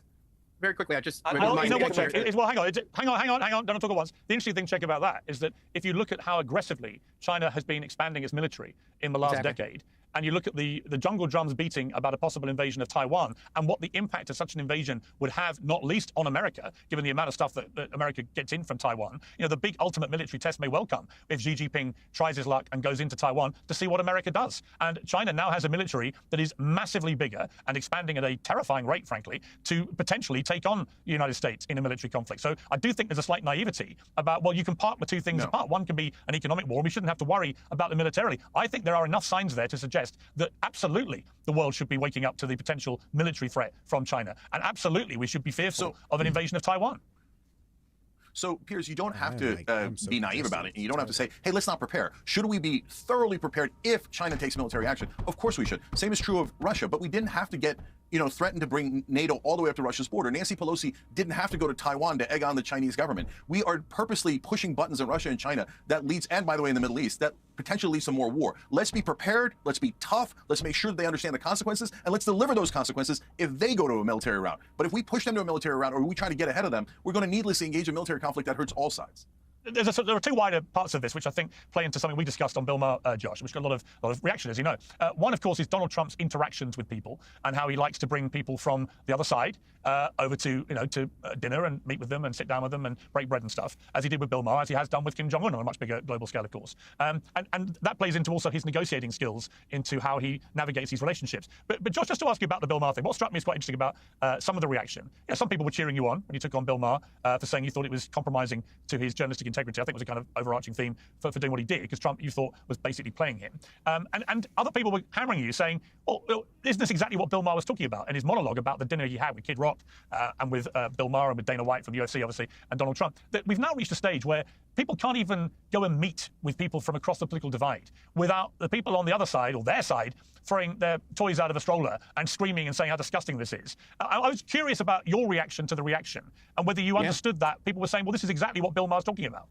Yeah, no, I appreciate you giving me the chance to react to the reaction. I mean, first of all, I don't think I was questioning his journalistic integrity at all, because I don't think he's a journalist and he's a comedian. And the first thing I said was that this is a tempest in a teapot. And, it's totally fine for people to go to meet with Trump and have dinner, and that there is not, that pretending that this is some sort of, summit or some sort of big event is really not true. So I don't think I tried to go to pains to not to criticize Bill for going, but to also make a nuanced point, which may have been lost by both sides, actually. And the nuanced point is simply that from Trump's perspective, I question whether or not he was engaged in the genuine conversation for a seek for middle ground that Bill Maher was engaged in. And we can have two thoughts inside of our head. One is that Bill Maher went to meet with Trump to seek a middle ground in a conversation to bridge the political divide and, heal the culture wars. And I believe Bill was trying to do that. And I'm skeptical that's not what Trump was trying to do, because of all of when you've met with Trump, that's always what he does. When I interviewed Trump, the first thing he said to me was, "Josh, you're the best reporter I've ever seen, and you know the stuff." He had no idea who I was, but this is what he does. He charms you, and he tries to get you on his side, and then he tries to get you to tell whoever you're going to tell about the meeting that, oh, he's not that bad after all. And of course, that's exactly what happened. So I don't agree with people who say meeting him is some sort of bad thing, but I also don't agree with the people who say that somehow meeting with him is going to produce a good result. It's essentially a non-event, and and if we can sort of think of it as a PR stunt that had some cost and some benefit. Some benefit in that, oh well, we can sit together and have a meal together, and some cost in that you gave Trump this opportunity to put you on display and say, look, yeah, even Bill Maher is okay with me. Then we can agree that there's a cost and a benefit, and people who are saying don't meet with him are wrong, and people who are saying meeting with him is going to do something are also wrong. And that was the nuance that I was trying to get across on the show. But I feel like maybe in that moment, Bill felt that I was attacking him. I wasn't. I was trying to praise him, and that kind of seemed to make him even more upset. But what are you going to do? Well, I thought it was a ballsy move to whack him off the top. But what also struck me was, is there a slight hypocrisy? And only your answer will reveal whether there is here. You work for the Washington Post. Your owner, Jeff Bezos, has done a lot more than Bill Maher in crossing the divide with Trump. He used to be very critical of Trump. But in the last year and a half or so, or since his shooting actually, he seems to have performed a massive U-turn on Trump. He called him and praised him after he was shot at a New York Times event in December. Bezos said he was optimistic about a second Trump presidency. He had dinner at Mar-a-Lago in December 2024. He pledged $1 million to Trump's inauguration fund. He attended the inauguration. Amazon, obviously one of his companies, main company, streamed Trump's inauguration on its Prime Video service and is also paying $40 million for a Melania Trump documentary. I mean, as a Washington Post senior journalist, how do you feel about all that? Yeah, well, again, I wasn't trying to criticize Bill, and if it came off that way, then maybe I didn't craft my critique perfectly. I was trying to criticize the idea that engagement with Trump is some sort of bridge towards healing the cultural divide, because I just don't think that's going to be the result. And I think when business leaders go to meet with Trump, that's a different set of calculations. And I work at the Washington Post. I'm not privy to what goes on at the ownership level. I just work there. I'm not part of the management. I'm not part of the ownership. I've never met Jeff Bezos. I don't know what his calculations are. And that's above my pay grade, Piers. It's not a duck. It's just I don't have any insight into what goes on above me at the Washington Post. All I can say is that I'm not against engagement, and I understand that Trump is the president, and business leaders have to engage with the president, and the way that they do it matters. That's how I feel about it. All right, but Josh, look. If it looks like a duck and it sounds like a duck, it's probably a duck. I mean, you can appreciate that if you're Bill Maher watching you refusing to be remotely critical of what your own owner has done with Trump in terms of kissing the ring, you could potentially see that he might think there's a double standard there.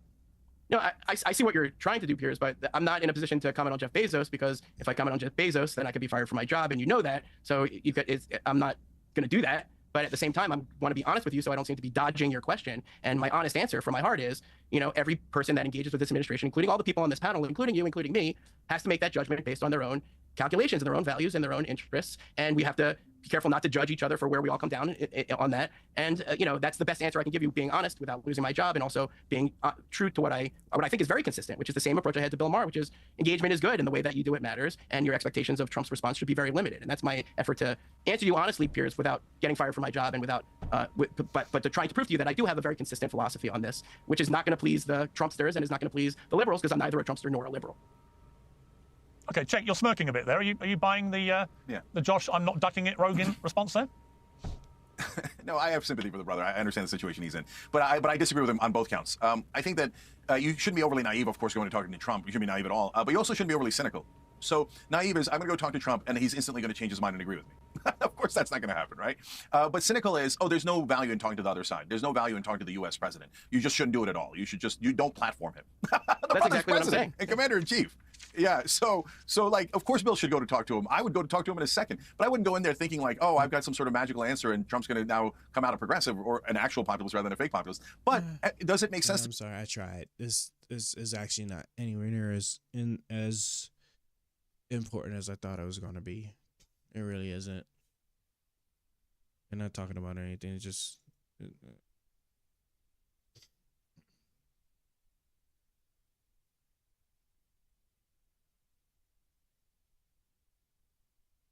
Jeez.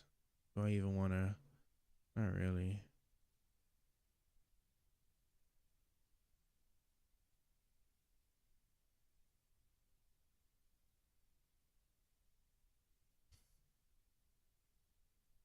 Fangirling over Luigi.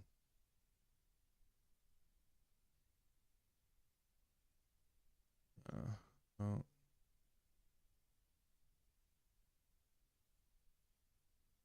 .2 earthquake.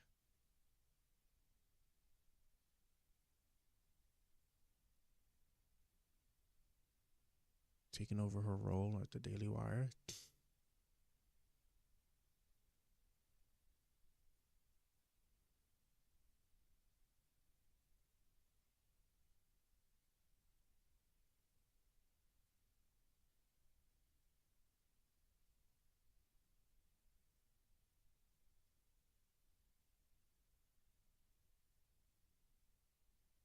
No, not really. I'm not interested in that. Exit John Pastor about Christianity. Why does this seem like this might be?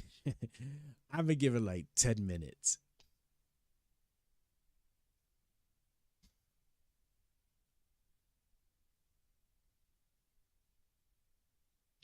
Actually, I'm gonna tell.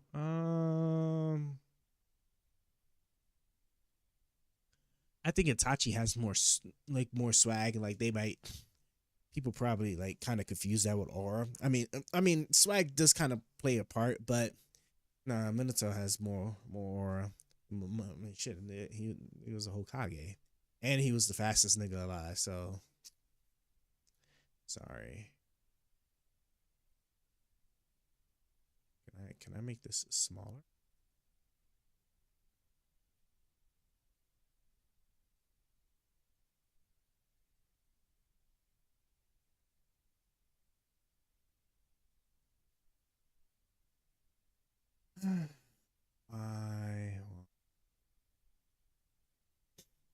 Why they make that square so big? Shit.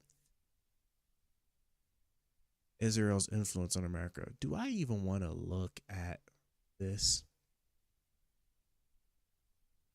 I did Candace stuff yesterday.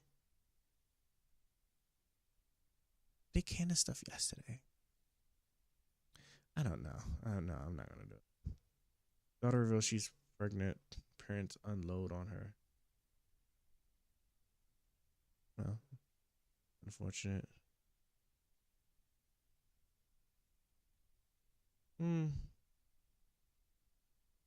Maybe. I'm having a hard time like picking stuff to like look at. It's like I'm struggling here.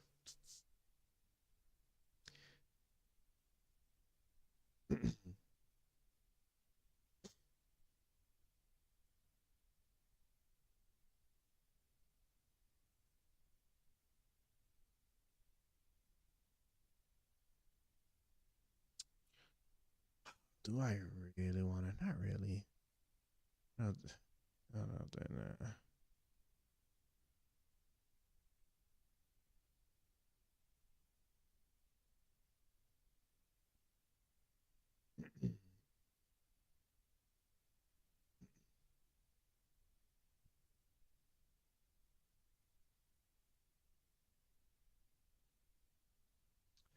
Okay, I guess I will do it. Let me see what Tucker Carlson's been getting into. I was just building my shit the other day. That shit I built. First thing I built was a server. I didn't even start small. I just went straight to like a server grade like build, which is just like wild.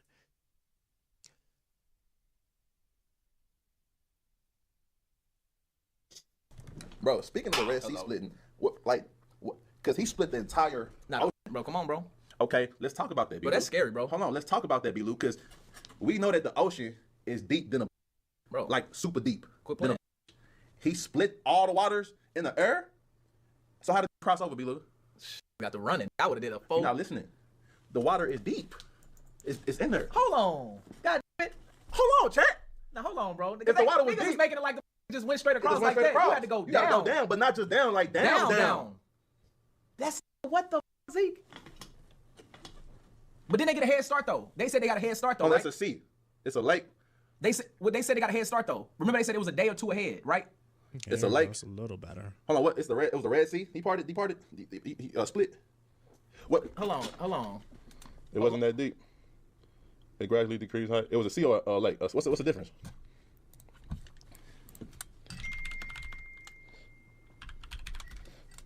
Oceans are larger bodies of water than seas. Okay. How deep is a sea? The average. 12,000 feet. Yeah, come on. Like, no. Yeah, okay. So he was right. That's still. It's still deep. Because how did they get? Hold on. Go back to this real quick. Yeah. Is it tabs? Yeah, tabs. How deep is a sea? How deep is a sea? How deep is how? What's a comparison? What's a comparison?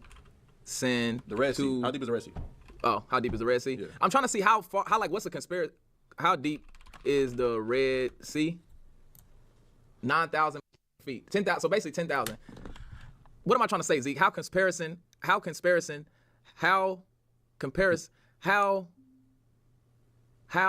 am I trying to say? Like, how can we compare? Not compare. How do we determine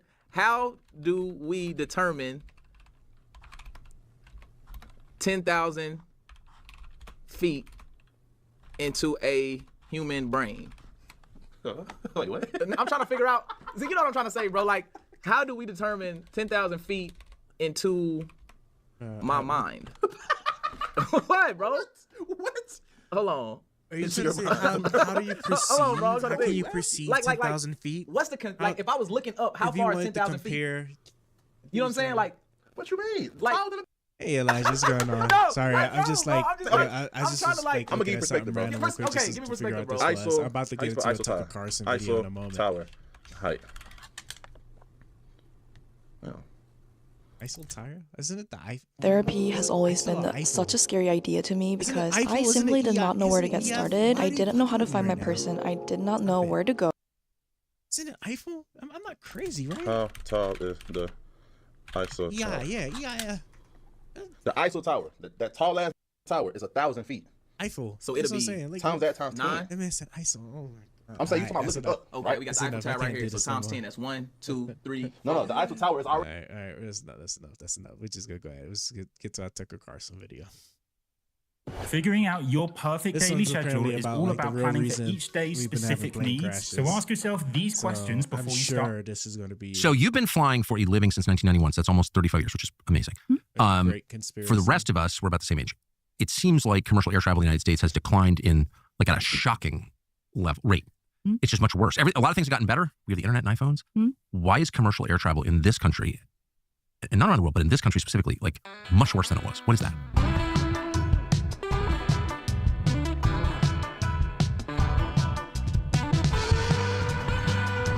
It's so cringe. It's like some kind of like I think Western. legitimately there's been a corporate change in this country.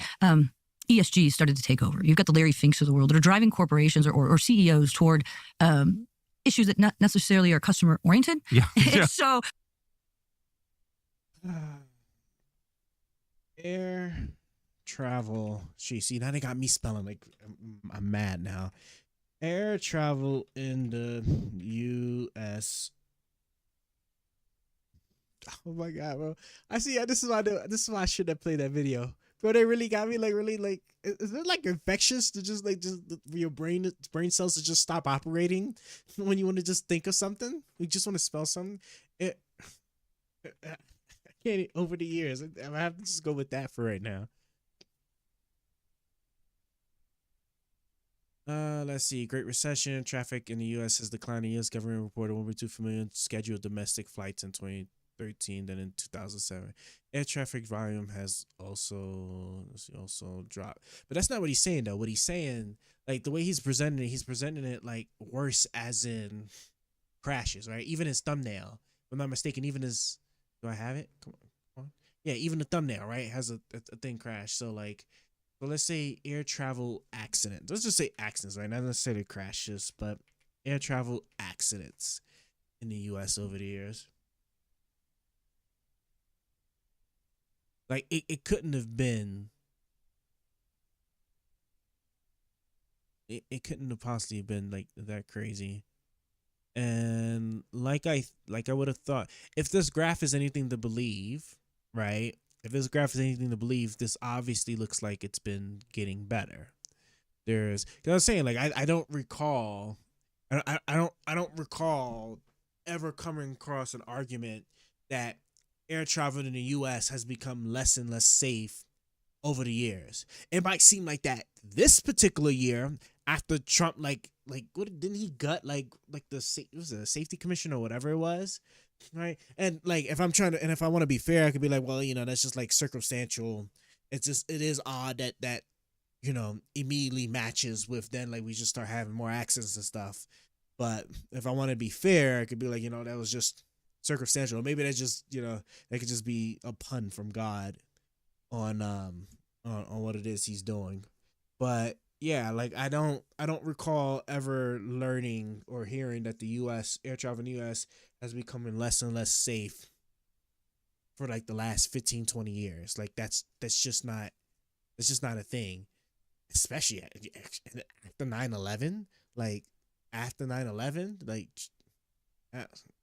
you can see right here, blip, right? But then going down, blip, but then we're going down, blip, little increase right here, then we're going down, blip, still like overall trend is low. Or maybe he's looking at this part right here and he's like, well, you look at this here, and then we started having more stuff there. But I'm personally am looking at this. I'm looking at fatal because like obviously we had some pretty fatal crashes, and obviously that completely diminished. Not for this year. For this year, like we got helicopter crashes, aircrafts being hit by military helicopters and all that good stuff. But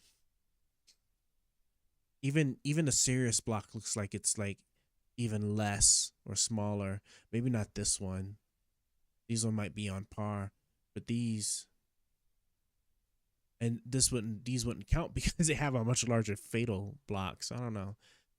That didn't sound like that was like a correct statement. But okay, we're on a good start. ESG doesn't help the customer? Well, not the internal customer anyway. So as we go through this process, this slow creep, those need to set an investment score. People with differing ideas of customer service and what's important are able to drive forward their message. So we get away from customer service. Airlines run on three things, right? They run on fuel, planes, and people. When we start taking the people out of the mix, right? Because it's all about buying more airplanes. It's about driving that score so we can drive the share prices so that we can then get the lower financing rate to get airplanes. We go away from that time when a Gordon Bethune or a Herb Kelleher said, Why do you always feel mentally drained? It all boils down to one phenomenon, decision fatigue. Believe it or not, both you and I make about 30... Said, you take care of your internal people. They'll take care of your customer. So everything's bottom line now, Tucker. And yet ESG is not really, like strictly speaking, bottom line. It pleases Larry Fink, who's probably done more than any person to really hurt this country, but sidebar. But it, for your... Oh, is this going to just be about like some kind of conspiracy about like some random ass like company? Do I really want to listen to this? ESG, isn't that like the company that like the investing thing for like green energy, like green initiatives, maybe equity stuff and whatnot. ESG. Environmental social governance. Yeah, see? Of course.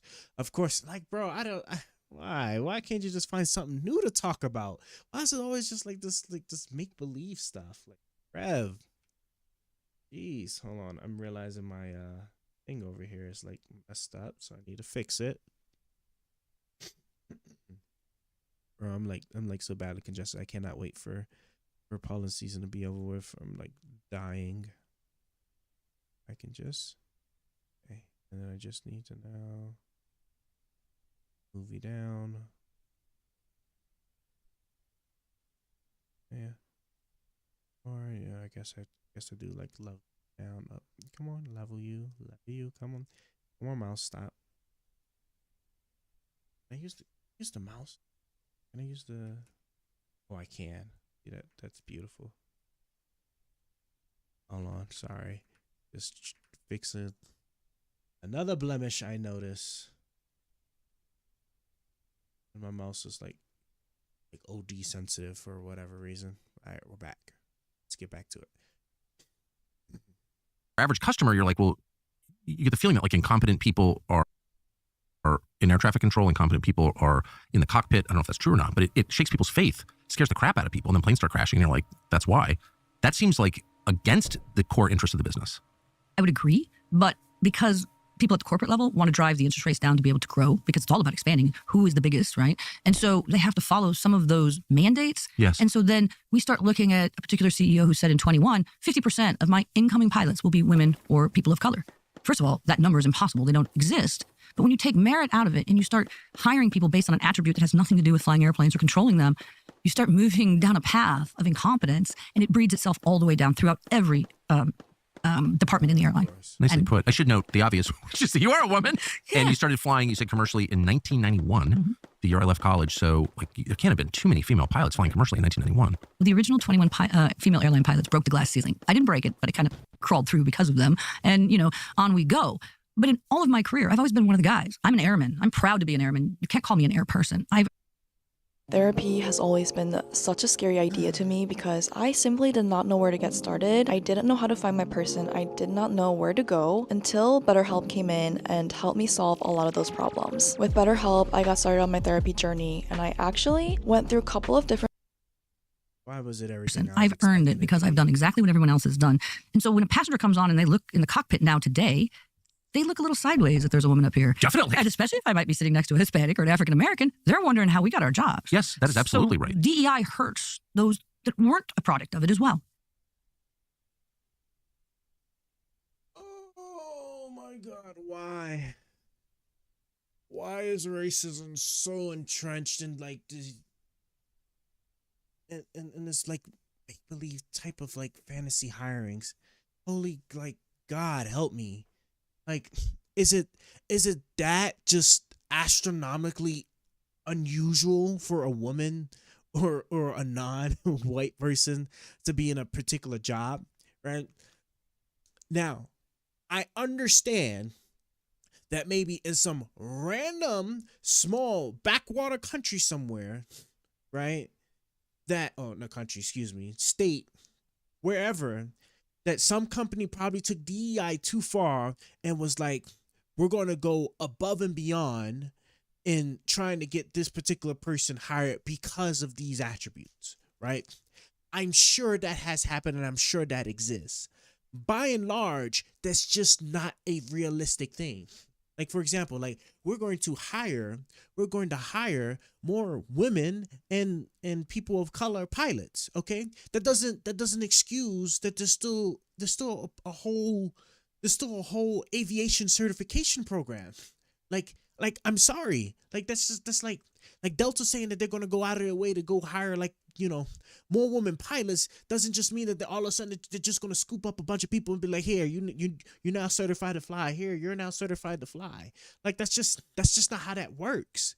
Like that, and it's so sad that this is just the narrative that they just keep on wanting to play. Like you got all these masses of people. Because basically what they're saying is that if you see anybody that is non-white or a woman, you should question whether they have gotten there because they know how to do their job.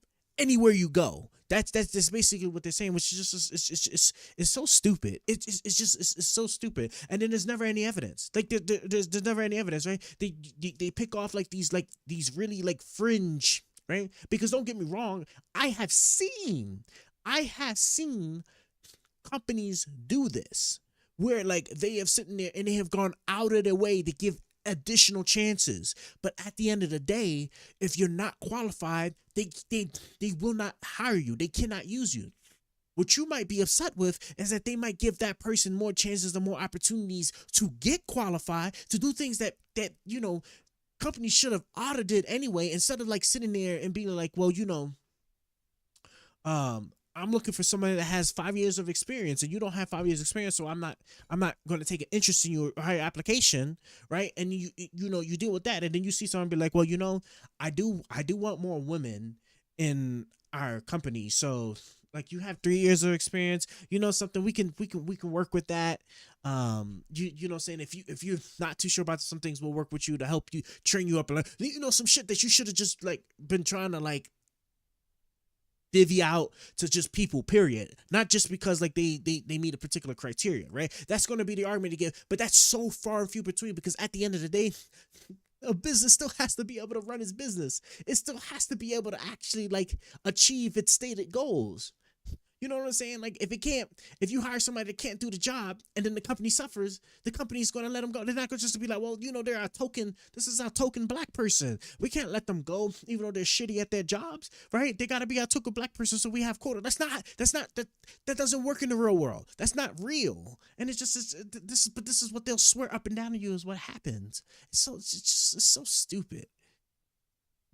And that's unfair to me and to my coworkers. So have you noticed this internally? You said a CEO of an airline announced 4 years ago that we're going to hire. And just to be clear, again, the thing I was talking about where I've actually seen it, this is from what somebody who was a beneficiary of that was sitting there telling me, right?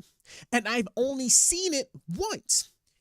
In the many years I have been around, I've only personally seen that being the case one time. And other stories that I have heard, right, has always been self-correcting in the end. Because at the end of the day, the company has to still be able to achieve their stated objective or goal. If they can't do that, they can't use you. You cannot use you, right? They might be more lenient in getting you trained up, but it's just not real. They don't just like, okay, random person off the street because you're a woman, you're now a pilot. Congratulations. And then they throw you straight in the plane. Like that's not real. It's not real.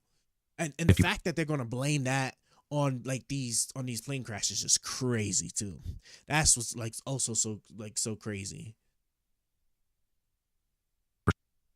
Percent female or non-white pilots, but do you feel that? All about fresh starts, getting your life in order, resetting routines, decluttering. But if you've been feeling anxious or depressed, all of that can feel super overwhelming. Anxiety often peaks this time of year because there's this pressure to get moving, to have it all figured out, to keep up. And when you're not where you want to be, that pressure can make it feel like you're losing control, like anxiety's taking over and you're just along for the ride. But it doesn't have to be that way. Why is there so many ads just laced at my airline last year? I was asked in the DEI training to certify that Tom says, who is now Kathy, that he's a woman. Therefore, he's always been a woman. Now, wait a minute. I'm a faithful person. He's a dude in a dress. Yes. And I am not going to agree that I will believe that he's always been a woman. So I said no. Several people said no. We had to apply for religious accommodations. And then we were asked to do what we always do, which is just treat people with dignity and respect. I've done that forever. I don't care who you love, right? But I will always treat you with dignity and respect, but only because of the pushback. Now, this year's training, they've dialed it back, but they're trying to creep the things in that don't matter, Tucker. What matters is how to fly an approach. Do you know the regulations? Are you safe, right? This other stuff is distracting, and it's distracting at the FAA as well. Let me guess. You're thinking about going to therapy. And as a therapist myself, of course I'm going to say that's a great idea. But first...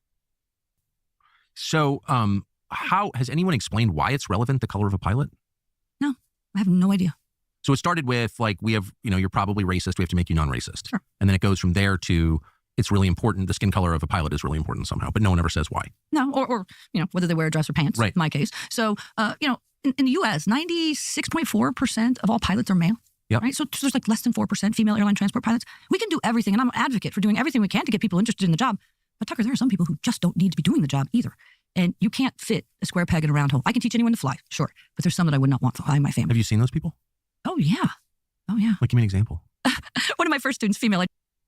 The secret isn't waking up earlier or cramming in more meetings or trying another productivity system that demands more of your time. The secret is motion.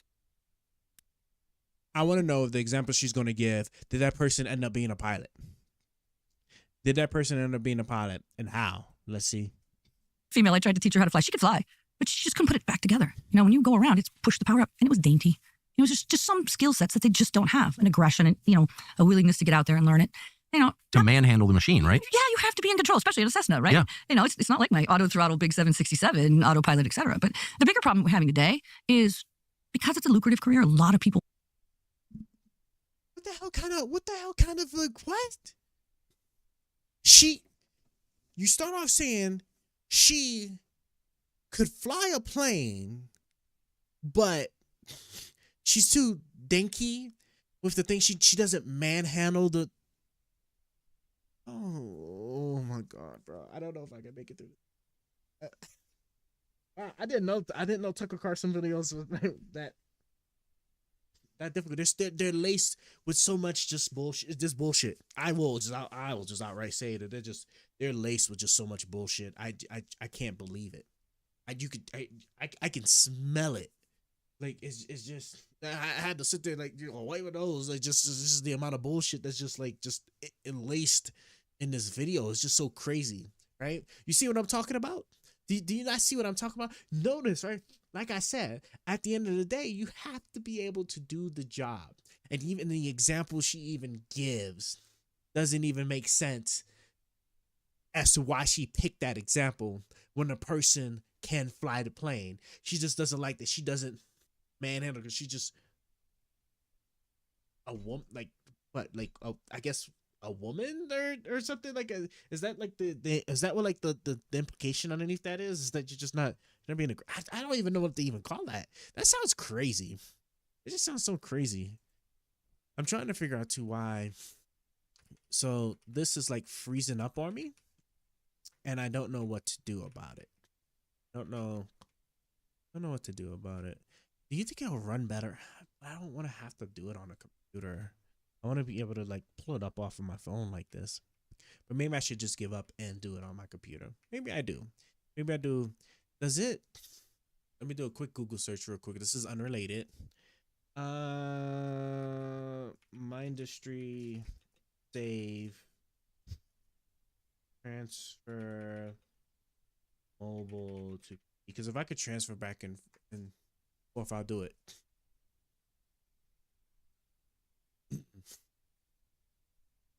Found this, which works like a charm for anyone who's having this problem. Export the game data from your phone. Using your phone, email yourself a copy of that file on your computer. Download the file, place the copy into a folder on your desktop. Open the folder. It holds the item you just downloaded. Unzip.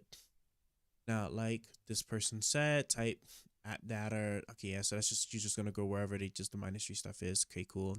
Take the settings bin file out of the Mindustry folder that was already on the computer. Put it somewhere it stays keeping.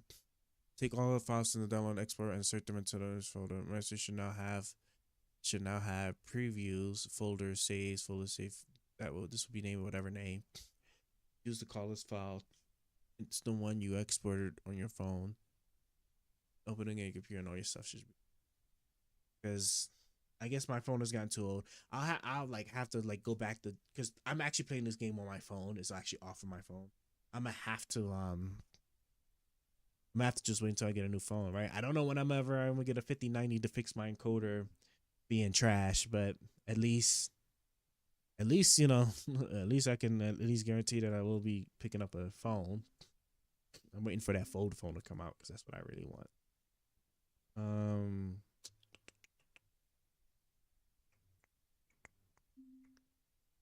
Game data. Research, click campaign saves. Export data.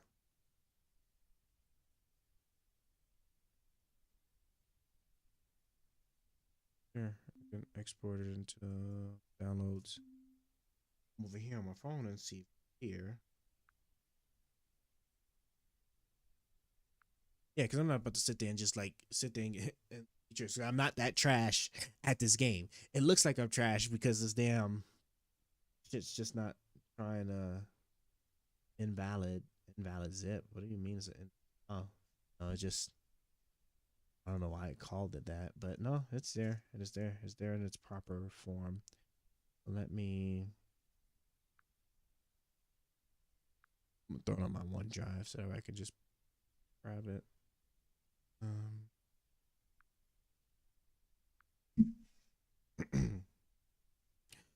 Okay. Close this now.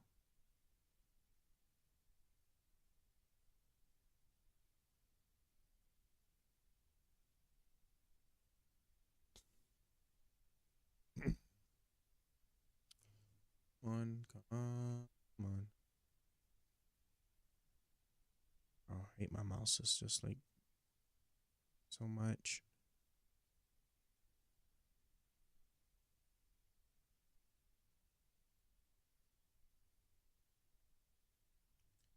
There we are.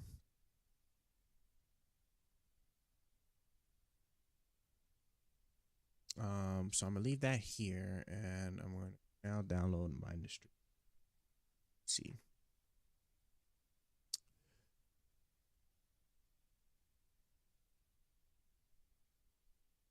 Download directly. Do I have to get it from?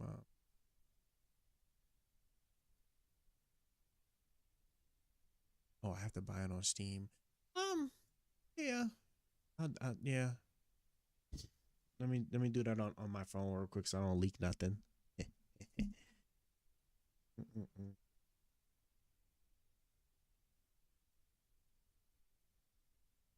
You know, just because I really appreciate the game that much that I would sit there and buy it twice. That was probably the reason why I was always going off for my phone. They want to buy it twice, but no, I'll sit there and I'll buy the PC. I wonder if they have any season on. They're still updating though. April 2025. They're still updating.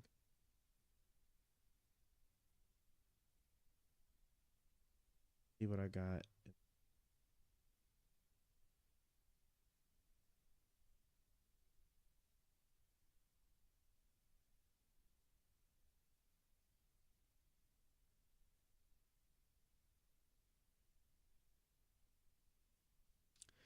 All right, I'm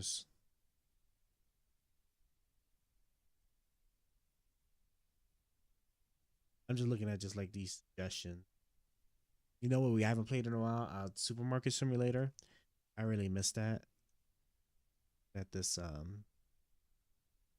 the clothing store simulator. This seemed interesting. This seemed interesting. I need to check to see if they ever updated the Supermarket Simulator because I'm still waiting for that bug fix. But all right, that's enough of that. Let's just go ahead and let me buy my things now and let's go ahead.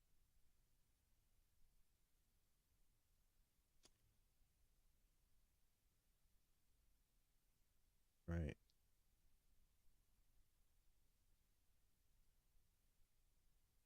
Cool. It is purchased. Now let's go ahead. Let's jump on to Steam. I have Steam on here. Yeah, I know. Steam on here because I play a supermarket game on it.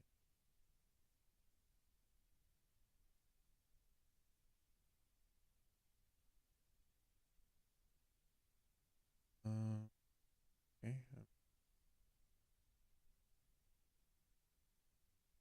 Okay. They've been talked into getting involved, and so they. Yeah.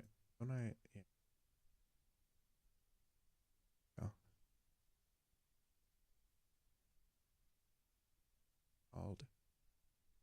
They see the money. They might not be quite fit for it. I'm also a college professor. I teach human factors for Indiana Wesleyan, so I deal with a lot of the undergraduates and the people coming up. People quit their jobs midlife. Oh, I'm going to chase the money. They don't realize what they're doing. And it's a different generation. And my son is of that generation, so I don't want to speak badly of them, but the priorities are different, right? And so to get them to understand the commitment that it takes. Spring is all about fresh starts, getting your life in order, resetting routines, decluttering. But if you've been feeling anxious or depressed, all of that can feel super overwhelming. Anxiety often peaks this time of year because there's this pressure to get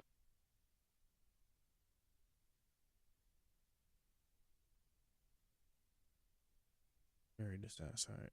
Commitment that it takes to succeed in this career and to get all the way through it. And then to have them, it's kind of entitlement, if I can say that, and they grow up. And I don't want people to think I'm saying, I walked a mile in the snow to school, therefore you're not qualified, right? But airplane technology has changed. We learned to manhandle those Cessna 172s. And from that, we learned how to manhandle the next biggest airplane. These kids are growing up in glass cockpits with computers. They're learning to fly with their fingers. When they get to the airlines, it's not an aviator that's coming there, it's an operator. And so when they take off, put the autopilot on, fly the autopilot with auto throttles to landing. Ask Al Haynes in Sioux City, Iowa, how to fly an airplane without an autopilot. He saved a lot of lives. That skill is not there. And it takes time to build that skill. We could even take those young 1,500 hours, and we're doing it, but it takes.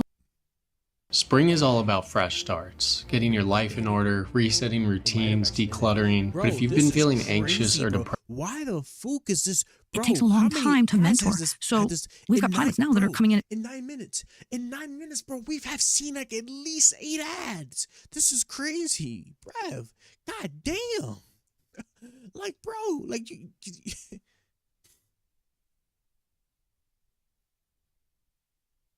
minimum skills, having learned on glass cockpits, and in a year upgrading to captain. I had 12 years of watching the good and the bad of the airline world, and I took the good from them, and I left the bad behind. And I think I'm a pretty decent captain now. But those kids are jumping so fast. And then they're running the unions because they're young and they're eager. And so as old people are saying, hey, you know what? We're at a critical moment where we don't have qualified pilots. We'd like to keep them a little longer. We'd be willing to work an extra couple of years, but they vote and they say, no, get out of my seat, old man or old woman. Excuse me. They don't want to raise the pilot age. So the Airline Pilots Association is complicit in the problem. It feels like everything is fine until there's a problem. So you read about, even now, you read about planes stalling. You know, something happens and the plane just falls out of the sky. And I've read a number of times of trained pilots who, apply the throttle and point upwards as it's stalling, which I don't think is the right. I think it's the opposite of what you're supposed to do. But they panic under pressure. So that seems like a huge problem if you're not screening carefully for temperament, ability to think clearly under duress, and you're not allowing people to accumulate relevant experience before turning over the cockpit to them. No, I would agree. Like describe, if you don't mind, since you've flown for so long, a scenario where something goes wrong unexpectedly and you have to think independently from the autopilot. Well, the most dangerous part of your flight, most people don't know, is takeoff in a jet. Yeah. Right? Why? Why is it most dangerous? As we get to the end of the runway at critical speed, V1, we call it, V1, liftoff, the airplane is at full power and you have an engine failure. Now you have asymmetrical thrust. And so it's very critical to lower the nose, do the proper steps. And a lot of times there's critical terrain. So we have a path we have to fly. And a lot of things are happening very quickly. And so doing it by the book is what we train for over and over and over again. Losing an engine on takeoff. It is the most critical point of your entire flight. And so that's what we train for. That's what they pay me for. They don't pay me for the simple stuff, landings and cruise at altitude and all that. They pay me for that V1 cut. Really? V1 cut? Yes, right at the speed, we call it V1, velocity 1. So at that critical speed is when we V1, rotate the airplane off the runway, engine failure, asymmetrical thrust, kicks in a whole bunch of rudder in a 7.6. It takes a lot. You stand on it, get it straight, and fly it up to roughly 800 feet, lower the nose, work the checklist. And it's a two-man job. That's a critical reason we can't go to single pilot. How is it a two-man job? Because somebody's got to read the checklist and somebody's got to fly the airplane. I can't fly that airplane looking down at that checklist. That does happen, right? And everyone we've had that I can remember has been extremely successful. Really? So people survived them all? People survived. The last actual death in the U.S. transport category outside of the commuters, 2005, Southwest, and it actually wasn't on board the plane. It was at the gas station across the street at Midway. So we have an incredible safety record. But we have that safety record because of the people up front, right? The system's kind of working against us, though. I don't know if you've seen the preliminary results of the DCA midair. No. We have a serious problem. So describe what you think happened there. It's not what I think happened. So DCA, the plane that hit the helicopter over the Potomac. Helicopter that hit the airplane. DCA being the in-town airport in Washington. I speak in language. Washington Reagan National. Thank you. No, I know what I know from watching the NTSB press conference. And the chairwoman was speaking. She explained several things. It's only preliminary. No blame was assigned at this point. I have my personal belief on blame. But the design of the system failed those passengers. Okay? The way that route through there was designed, they looked back for 11 years. 945 plus 1,000 potential incursions in 11 years. My teeth hit the floor. I mean, I thought we had air traffic control to prevent that. We do, but the problem she detailed is the design of the system. That approach, if the helicopter is in the right place, the perfect ideal place, the clearance between the approaching aircraft and the helicopter at one point is as low as 75 feet. Come on. Watch her debrief. I was astounded. The rotor blades on that helicopter are like 30 feet radius. Holy cow. And now we know the helicopter was outside of the ideal place. And obviously, 75 feet, Tucker, when I pre-flight an airplane, between my first officer and myself, the regulation says they have to be within 75 feet. So right there, we've taken out the protection. What in the world was the FAA doing? And this is in the nation's capital. And these are military helicopters and commercial aircraft. All eyes are on that airport. That airport has all kinds of restrictions on it after 9/11. You know better than anybody. Yeah. No private aviation, all this stuff. They really pay a lot of attention. It's like 10 seconds from the White House. So if they're that sloppy at DCA, of all airports, right? What the hell are they doing in Santa Monica or wherever? Wichita or LAX, Boma. Yeah, who knows? Who knows? Where does the data go? The problem is the FAA is twofold master, right? A regulatory body and a promotion of the industry. So what is it? I'm sorry, I don't know what that means, promotion of the industry. The charge to the FAA is to promote air travel in the United States and to regulate it.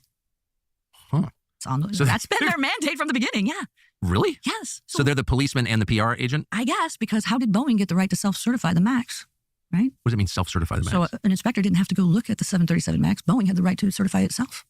Really? That's been pulled back. Everything that happens in aviation, every regulation happens as the result of blood, right? And so nobody's being proactive in this agency. Now, I love Secretary Duffy, and I love his attitude, and it looks like the new nominee for the FAA administrator is great. But the question is the next level bureaucrats. These are people who have, for their entire careers, be it at, and a lot came from the military, they like sitting behind green government desks and drinking government coffee. And so, to like have to get up and go over there and look at those reports or do something with them, that's got to change. So last year I got home, there are all these boxes in the kitchen. I wonder what these are. I open up one, and they are tortilla chips made by a company I never heard of called Masa. Masa chips are not like other tortilla chips in that they are all natural. There are only 3 ingredients in the chips, and there are no seed oils whatsoever. My wife ordered these because she's a healthy person. Can't be right. And so I immediately hit them hard. Why is everything's pissing me off? First off, the shit he's just saying, I'm sorry, because I'm just like, I'm paying attention to what he's saying. It's just full of bullshit, right? If I sit there and pilot speaks, pilot talks about DC crash.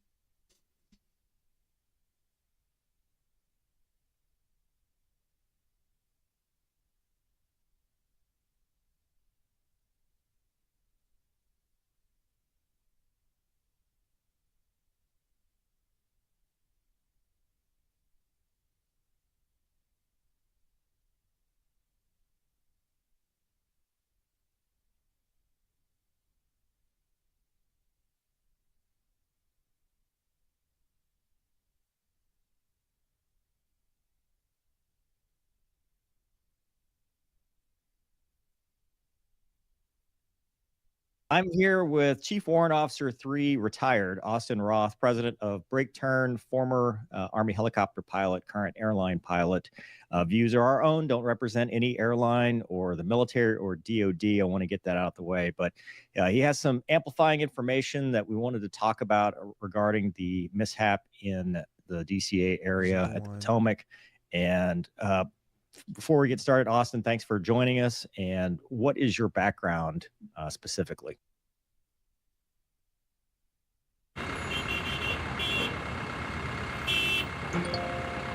Taxes was feeling.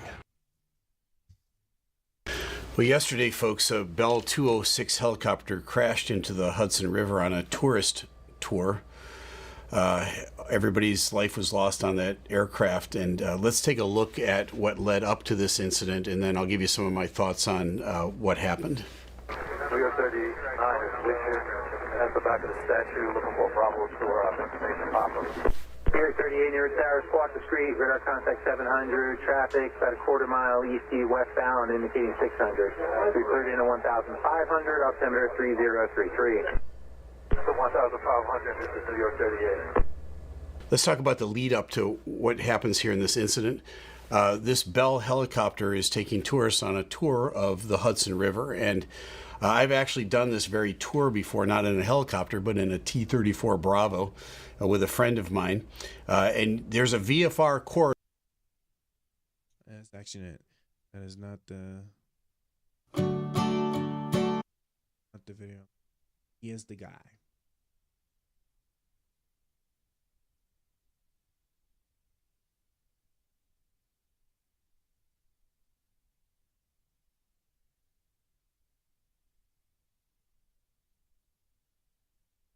It's really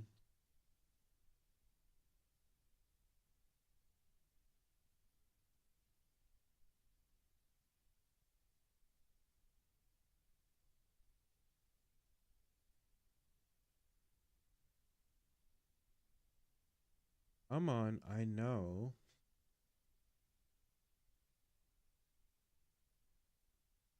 That long.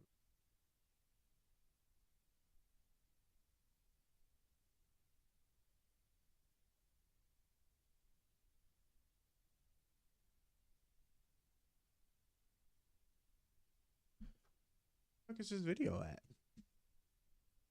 It should be right here. Do I need to just do a Google? Man, because he did such a good job. Pilot.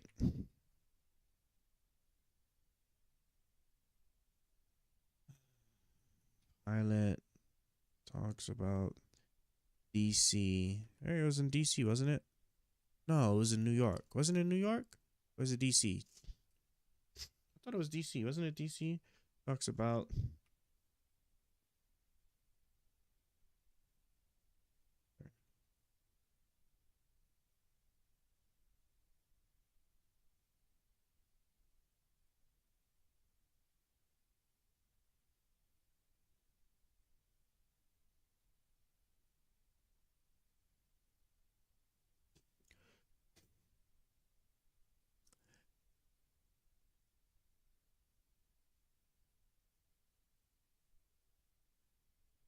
Is this shit like just buried now and you just can't find it?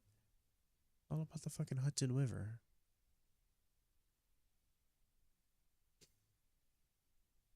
About and the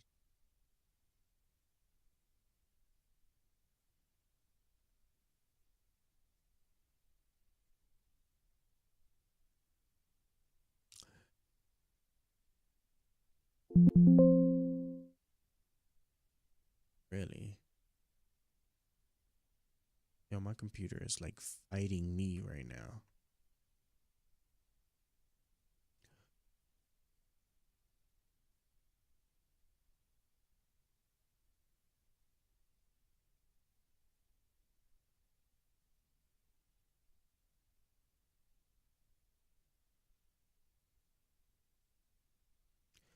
I really want the pilot because he did such a good job breaking it down. I don't want to play the original video because I don't want to sit there explain it like I'm some kind of like piloting expert, but it look like it might just come down to that. But my congestion is killing me too.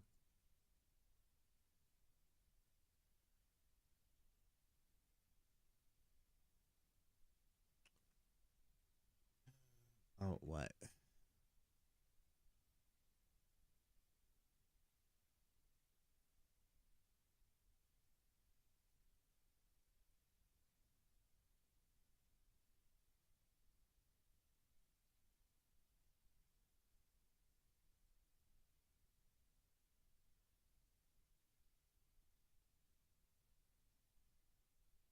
I guess he must have took that video down. Whatever reason. That's sad. I guess we are just gonna end up just playing the original.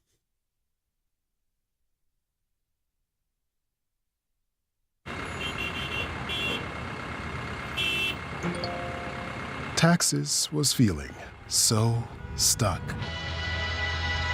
Now Taxes is Pass 25, get 0J in flight. Pass 25, pass line is 0J. At 8:47 p.m., an Army Black Hawk helicopter collided with a regional jet in the nation's capital. The crash occurred over the Potomac River near Reagan National Airport, killing 67 people. It's one of the most restricted airspaces in the country, but this particular area has long worried pilots like retired Army officer Daryl Feller. That's probably the most dangerous spot on all those routes in D.C. So here's everything we know about why that area is so precarious. The 33-mile radius around Washington, D.C. is considered a special flight rules area. Pilots have to have advanced clearance from the FAA to fly here, and aircraft must have altitude encoding transponders, among other things. Within that, there's a 17-mile flight-restricted zone around Reagan Airport, with even stricter rules. And then there are prohibited areas around the White House, National Mall, and the Vice President's residence. But even with the restrictions, it's still one of the most congested airspaces in the country, with civilian, military, police, and other government aircraft constantly operating. To help manage this, DC has designated helicopter corridors, as well as altitude restrictions to keep everyone safe. So what happened during the crash? Flight data shows the Black Hawk helicopter flying south down a helicopter corridor over the Potomac River. Military officials say the pilots were experienced and were conducting an annual night training mission known as a check ride. Meanwhile, American Airlines Flight 5342 was traveling north toward Reagan National. It was originally supposed to land on runway 1, with a flight path that goes up the river. But at approximately 8:42 p.m., minutes before landing, the jet was told to use a different, shorter runway. Check runway 33. Crash. Yeah, we can do 33 for Blue 6342. Change the turn for runway 33, clear to land. Runway changes aren't unusual, but it meant the plane had to bow right before turning sharply left and cutting across the helicopter corridor. A move that pilots say makes the jet hard for helicopters to see, especially at a low altitude. Confusion with ground lights is what it's called. When you're flying south and you get just to the east of the airport, off to the left is southeast DC. And so there's a lot of city lights, street lights. I-295 is over there, so there's a lot of vehicle lights. What happens is low-flying aircraft will get lost in the background of all those city lights, and you can't see them if they're moving towards you, away from you, or you can't see them at all. There are also questions about staffing of air traffic control that night and whether more people should have been working. Another potential problem was altitude. Helicopters are supposed to fly below 200 feet in this part of the corridor, but flight data shows the helicopter may have risen above 300 feet as the airplane was descending from 400 feet. Officials say data from the aircraft's recording device still needs to be investigated to confirm, but Feller says even if altitude was a factor, something else likely went wrong before that. A professional Army aviator is not going to fly within 100 feet of a passenger jet. He's just not going to do that. I would suspect that he didn't see the jet. During a press briefing, Defense Secretary Pete Hegseth said this. There was some sort of an elevation issue that we have immediately begun investigating at the DoD and Army level. Army CID is on the ground investigating. Top-tier aviation assets inside the DoD are investigating, sir, to get to the bottom of it so that it does not happen again, because it's absolutely unacceptable. After the crash, the FAA announced it would restrict helicopter traffic in the area where the Black Hawk was traveling.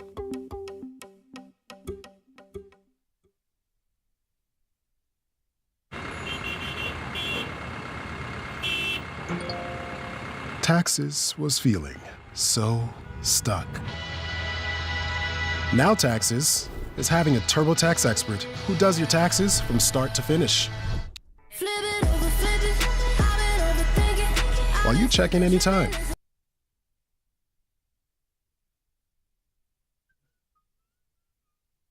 Almost done. Promise. America relies on clean, renewable energy. It powers everything, from families to small businesses, from farmers to factories. Clean energy fuels lives and livelihood. Salvadoran President Nayib Bukele has become one of the biggest right-wing icons in the world. His crackdown on El Salvador's gangs has inspired many in the U.S. conservative movement, especially members of Trump's inner circle. A lot of us in the MAGA movement believe that the good ideas we've seen in El Salvador, we can learn from. Bukele has agreed to accept U.S. detainees at El Salvador's megaprison, making him a key player in Trump's mass deportation strategy. I have great respect for him. I know him. He's very tough on crime. But concern is growing over Bukele's increasingly close relationship with Trump and many of his allies. Since taking office in 2019, Bukele has helped turn a country that was once the murder. Go back.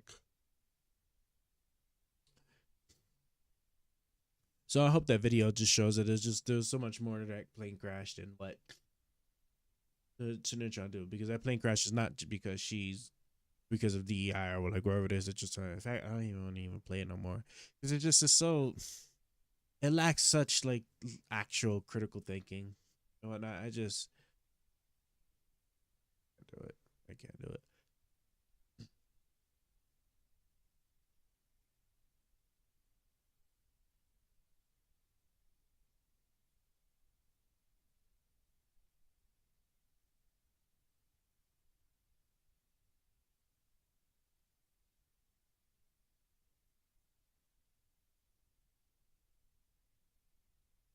Taking to Southern California now, which is hit by a 5.2 earthquake. Video from the San Diego Zoo Safari Park shows elephants making what experts call an alert circle. They say it is a natural received response to threats to protect the herd. The quake was also felt as far away as Los Angeles and over the border into. The American airline industry is a highly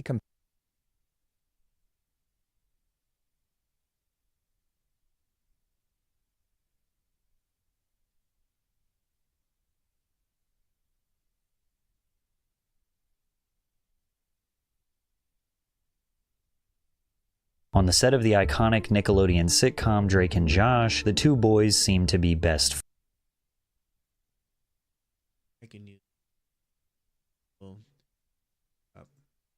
We're approaching the end of. Why is everyone spiraling over YouTube banning ad blockers? Like, chill guys, just use Pi. It's a free Chrome extension and it basically On the set of the iconic Nickelodeon sitcom Drake and Josh, the two boys seemed to be best friends, but that wasn't exactly the case. One was going through some of the darkest atrocities imaginable, and the other was also experiencing an extremely complicated childhood, but they did not tell each other what was going on, and as a result, the two had one of the most catastrophic public falling outs in Nickelodeon history. For years, fans have wondered exactly what went wrong, why their relationship soured, and recently they came together and discussed everything on a 2-hour podcast that connected all of the missing pieces that we were left in the dark about for decades. While most celebrity stories and feuds feel unrealistic and manicured to fuel public interest, the story of Drake and Josh's complicated relationship is very relatable. Sure, none of us can truly relate to the pressure of being a child star while also dealing with the horrors behind the scenes, but the complications between Drake and Josh resemble a difficult relationship that you might have with a friend, uncle, cousin, or other family member. One that follows a cycle of love, hate, tension, animosity, remorse, guilt, and reconciliation. Drake and Josh's story is not some fleeting celebrity drama. So today we're going to discuss the entire thing while addressing all of the nuances and complications of a real-life relationship. Drake and Josh's lifelong troubled relationship started from the very first time they met. Drake did not like Josh, and Josh was determined to win him over. The then 14-year-old boys met on the set of The Amanda Show, which was a sketch comedy television program that was essentially the kid-friendly version of Saturday Night Live, starring Amanda Bynes. Belle was a part of the cast since its first episode in 1999, while Peck didn't join as a regular until later seasons. I came on The Amanda Show. We didn't get along at first, but I thought you were so cool, and I really wanted you to like me. And then, thankfully, we had the shared love of old school comedy and sitcoms and great television, and so once you realized that I was kind of funny and I liked people who liked funny, we were suddenly, like, inseparable. Yeah. At first, Drake was almost second to Amanda, and Josh came on as a tertiary character that they would sometimes make fun of. But once Drake and Josh had to collaborate on a sketch as two Italian mobsters, they realized their comedic chemistry was undeniable. Tony Pajamas, what's your problem, Big Dale? Yeah, what's your problem, Big Dale? I can't sleep. You want I should put her out? Not yet. Hey, Lily? No, I just want to hear a bedtime story. She just wants to hear a bedtime story. Hey, I got it. He's got it. And 25 years later, that chemistry is still there. She wants to hear about a story. Oh, you want to hear a story? I got a story. All right, so you got this this guy, right? He's driving his bike, and he falls off and That's what that implies. I didn't know Uber had senior discounts. I'm a freshman.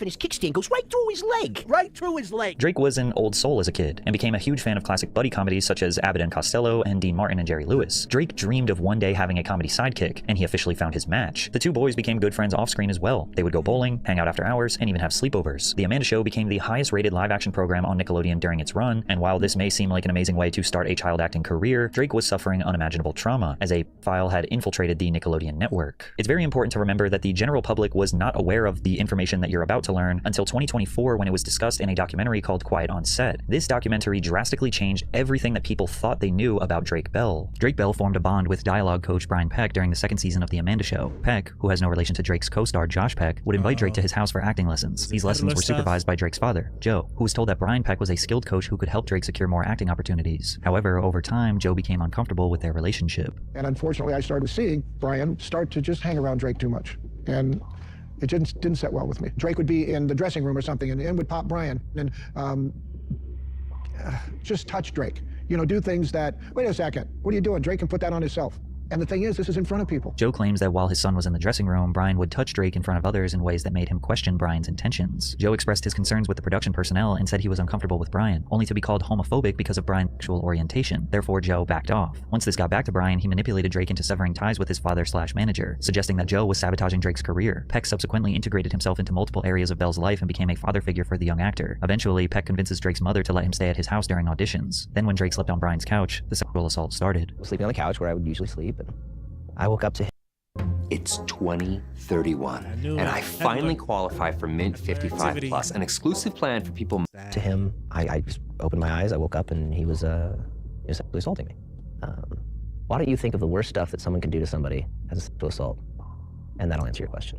Drake wouldn't tell anyone for several months. The abuse persisted until Drake began spending more time at a girlfriend's house. One day, when he was supposed to meet with Brian, Drake said he didn't want to hang out. Brian then started calling his phone nonstop. When Drake failed to answer, Brian obsessively started calling his girlfriend's house, which is when the girlfriend's mother suspected something was wrong and took Drake to her family therapist. He later detailed the abuse to his own mother, who called the police. I had to be excruciatingly detailed about every single thing and time that it had happened with two absolute strangers. The worst part was I had to make a phone call to Brian and get him to admit what he'd done. The police monitored a wired phone call with Brian, who broke into a full-on confession that led to his arrest. The investigation was conducted privately, and Bell remained unidentified to the public for several years due to his age at the time. Drake also refused to tell anyone what was going on, not even his best bro Josh. As if this situation couldn't get any more traumatic and confusing for Drake, before the trial he also needed to return to Nickelodeon Studios to begin filming for his next major role on Drake and Josh. That big break between Drake and Josh and Amanda Show is when I told my mom what was going on. We went to the police, the investigation, all the stuff that you saw in the documentary, that was when all of that was going on. And then when we shot the pilot, we were in the middle of the investigation, but nobody had known anything because Brian hadn't been arrested. I had to come back, like the Amanda show, where the dude was, where the abuse was happening, having the monster in your own, in your safe place. Still,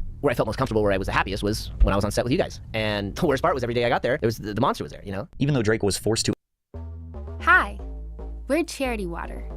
If we lost you at Charity, we get it. Give us a moment to change your mind.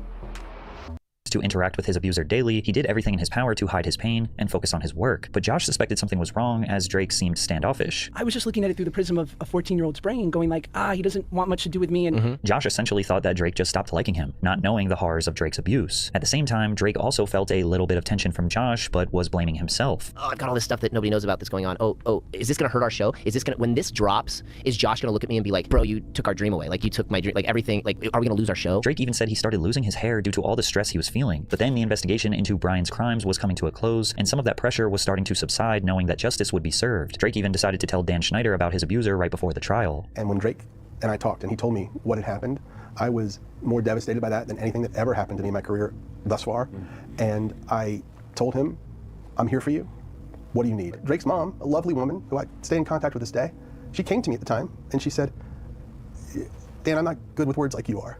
And would you help me? It's 2031, and I finally qualify for Mint 55 Plus, an exclusive plan for people my age. With my speech for the judge.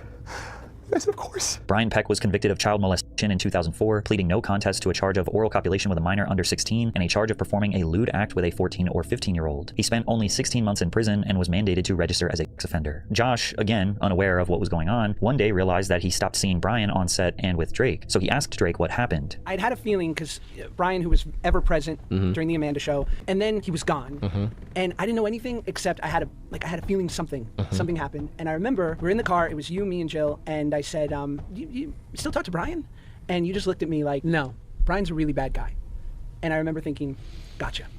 And it was all that I needed to know. And I didn't know anything more than that, but I was like, that's clear. Yeah. Gotcha. Although Drake's pain was not magically gone once Brian was arrested, he was able to find joy again in acting now that his abuser was not on set. However, Josh was also suffering from his own complicated life struggles. Now, by comparison, they seem menial to Drake's, but you have to consider that children feel like they are the center of their own universe, and they don't have that worldly perspective to make sense of their pain. Josh Peck was raised by a single mother, actually never even meeting his father. He was the result of a short fling his mother had with a coworker. Him and his mother went through drastic ups and downs, sometimes living a comfortable middle-class life, and other times not knowing if they will be able to pay rent. To compound this struggle, he was using food as an escape, leading to him becoming very overweight. I didn't know that I was sort of eating in an unhealthy way. I just felt like I eat fruit snacks like every other kid. I just, do it in an excessive way.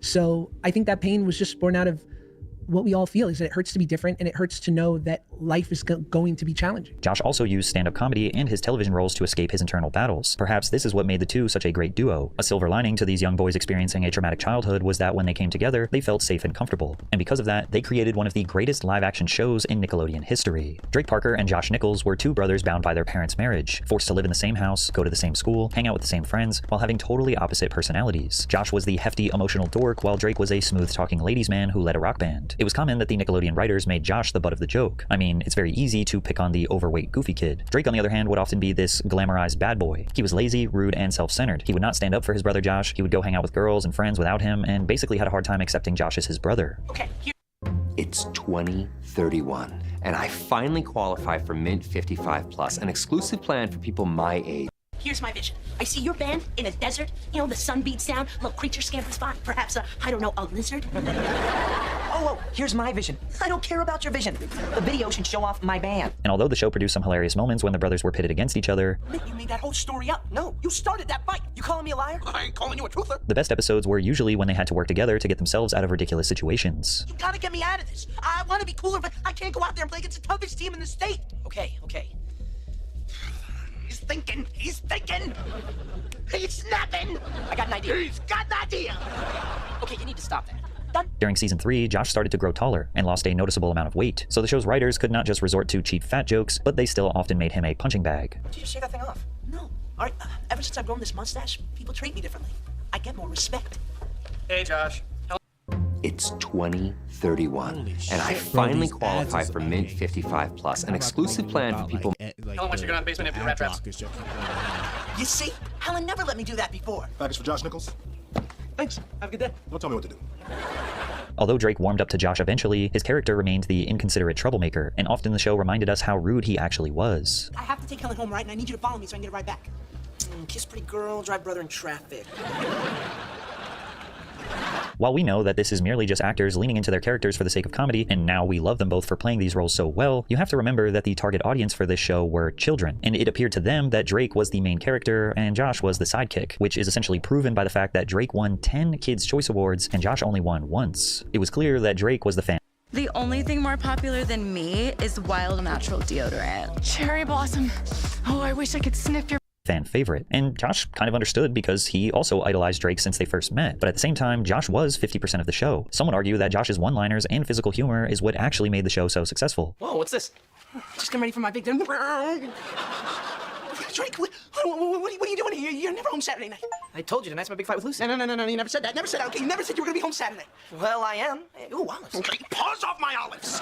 In addition to this imbalance on-screen, off-screen, Josh was still going through tough times. Because of his weight, he felt like he was missing out on a normal teenage life, the life that Drake was seemingly living. I just knew that I felt like because I was so insecure, I had missed out on a lot of my teenage years. It wasn't without lack of opportunity to go out and be a knucklehead and experience life. I just didn't want to do it because I didn't love the body that I was in. So I felt like if I didn't act now, I was going to lose some really important years. Josh got sick and tired of being sick and tired, and he spent his summers walking through New York City for miles while slowly making better food choices. His consistency led to him losing a total of 127 pounds in 3 years. This physical transformation had a profound effect on the Drake and Josh show. His new body seemed to make him more confident in pursuing physical comedy on screen. Drake! Hang on, I'm busy. Mindy just told me she loves me. What? Oh.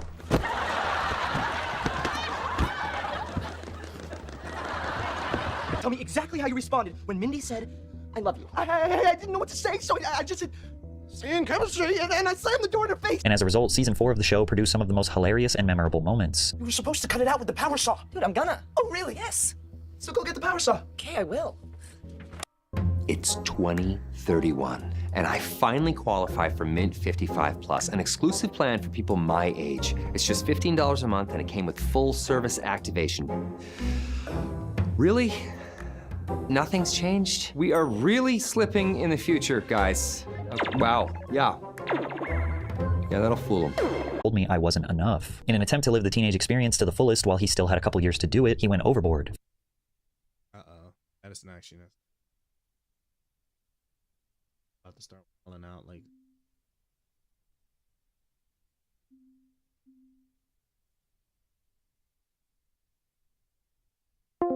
falling victim to a dangerous drug and alcohol addiction. And suddenly I'm like now looking like a normal kid and a normal teen.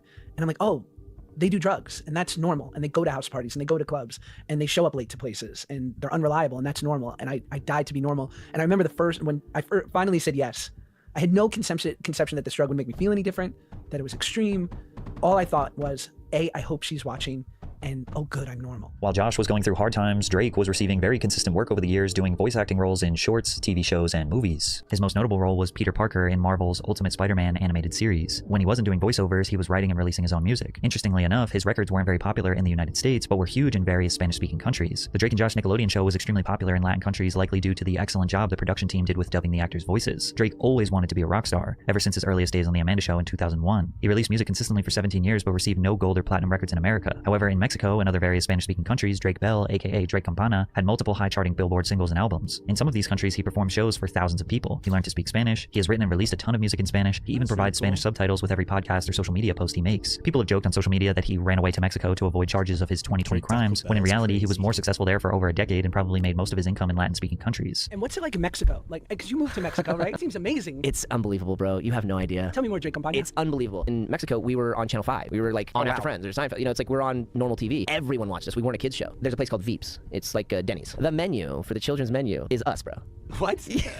Like when you buy Doritos, you buy whatever, and you open them up, like the little prizes inside is us. Despite Josh's addiction and unreliability, he successfully broke the child star curse he was so desperate to escape from, and he did that with his role as Luke Shapiro in The Whackness. This coming-of-age dramedy set in 1994 in New York City follows a teenage drug dealer who trades weed for therapy sessions with his eccentric psychiatrist. Infused with 90s hip-hop culture, the film explores themes of adolescence, depression, love, and self-discovery. The Whackness premiered at the 2008 Sundance Film Festival, where it won the Audience Award for Dramatic Feature. Josh had finally achieved success outside of the goofy fat guy trope he thrived in his whole career, yet he realized it did not fill the empty void he was feeling in his life. I had this realization, which was oh no, you're bottomless. Like you tried to fill this with food, then drugs and alcohol, and now like prestige and none of it. Nothing's going to fill the void. None of it. And I got sober 2 weeks later. Luckily for Josh, he did not spiral deeper. He understood that he was trying to cure an internal problem with external solutions, and instead he chose the right path forward with therapy and sober living. He basically stayed busy every single year since then, securing a major film, TV, or voice acting role. He even took to social media, becoming one of the most popular creators on the 6-second video app Vine. Hey, Josh, you just hit 4 million followers. No way. You calling me a liar? I ain't calling you a truther. Then again, neither Drake nor Josh's personal troubles made for viral headlines. Sure, TMZ did their standard coverage, and maybe diehard fans were concerned about the two, but generally speaking, the mainstream fandom were now in high school and college and focusing on their own lives rather than their childhood celebrity favorites. Plus, Drake and Josh were frequently seen together over the years. Here's a photo that Josh posted to his Instagram in 2012 of them hanging out at a house party. Here's another photo of them in 2013 at a Christmas party. In 2014, there were multiple photos of them together. Josh even personally invited Drake to have a cameo in an episode of Grandfathered in 2015, which was a show about a socially awkward yet lovable new dad who unexpectedly reconnects with his suave, restaurant-owning father, played by John Stamos. You remind me of my stepbrother. Oh, but is he awesome? No, he's just in jail for stalking Oprah. Anyway, let's get inside so you guys can buy me dinner. It's time for you to go, Kirk. Are you serious? Yeah, go away. Have a nice night. Don't tell me what to do. What? So it seemed like on the surface that Drake and Josh were friends. They were hanging out all the time and even collaborating. But it turns out that these meetups were actually extremely brief and infrequent. Quite literally just a quick little catch up because they happened to be at the same party. Drake actually wanted to be closer to Josh at this time, but was unable to express that to him. Like when we were hanging out at Michael's a lot and we were just, and like there was, I always felt like, what? Like, man, we're all hanging at the same part, like we should be closer. There's something, I'm like, oh, I'm not cool enough to like hang out with Josh. Like, oh no, he's, I'm not funny enough. I'm not this, no, he thinks I'm this. And oh, like we were doing the same shit when we really should have just been like, bro, want to go grab some pizza and like play some video games? And the result of this friction between the two would get blown out of proportion, because in 2017, Drake posted 2 tweets about how he was not invited to Josh Peck's wedding, which sent the media into a frenzy, speculating that Drake and Josh had some sort of falling out. When you're not invited to the wedding, the message is clear. True colors have come out today. Message is loud and clear. Ties are officially cut. I'll miss you, brother. From there, Drake also did a few interviews where he discussed his feelings about not receiving the invite, but he still expressed nothing but grace for Josh. Friend, you're talking to your friend and you're congratulating him on, oh, I'm so glad you're engaged, congratulations, blah, blah, blah. And then you see on social media that he had a wedding. And I go, what? I didn't hear about it, I didn't know about it. And so I shot from the hip and kind of was like, what? This is wrong. Like, why am I finding out about this on social media? I just feel like a bummed out brother, just kind of hurt. But it had nothing to, it does nothing to our relationship. I mean, we're brothers, we're friends. I mean, he's been one of my dearest friends for the past 18 years. Josh was receiving a ton of hate for not inviting Drake to the wedding, and it really cast a dark cloud over this special night. The next time Josh saw Drake, which was at the VMAs in 2017, he asked Drake to apologize to his wife Paige for the tweets, and Drake happily did. And I remember that I was at the Video Music Awards, and I see him there, and he sees me, and I go up to him, like, and this might be the most Sopranos thing I've ever done. And I look at him and I go apologize to my wife right now. And he goes, okay. And he like made a beeline for my wife, and I see him do like this whole 5-minute performance of an apology. And it was like, I was like, go apologize to my wife or something bad's gonna happen. After Josh claims to have intimidated Drake, he ran up behind him and put a camera in Drake's face to vlog their reunion moment to show the public that they didn't have any real beef. Holy come on.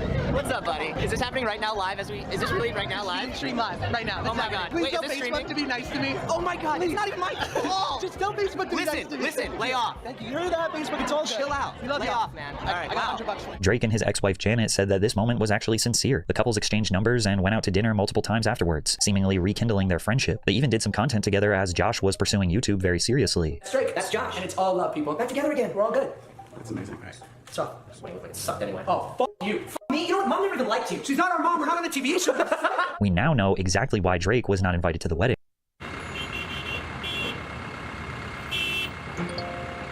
Taxes was... Thanks for joining us, Mr. Prime Minister. Thank you very much. So you had the World Cup a few years ago here. It was very widely covered around the world, and part of the coverage, maybe the majority of the coverage, was not about soccer, football. It was about your country and how it was, needed to come into line with the social mores of the West, et cetera. There was a lot of lecturing about to your country about the way that you live. Did you feel that?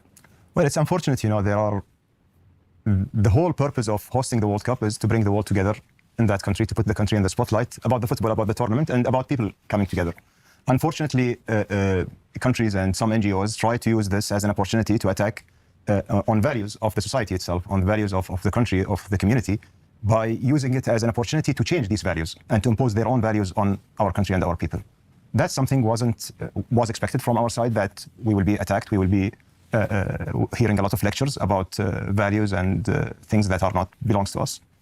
And basically, our decision from the beginning that we don't need to change the country for a 1-month tournament. And I cannot change the value of a whole society and impose on them values that I don't believe in. And it's against every principle in our society, against the principles of Islam, against the principles of Christianity as well. And that's basically, we said very clear, we respect everybody who's coming here as long as they are respecting the laws in that country, as you are expecting from the Qataris when they visit any of your countries in Europe to respect your laws. And basically, that's what we want from the people. Anything happen in their personal life, it's their personal life.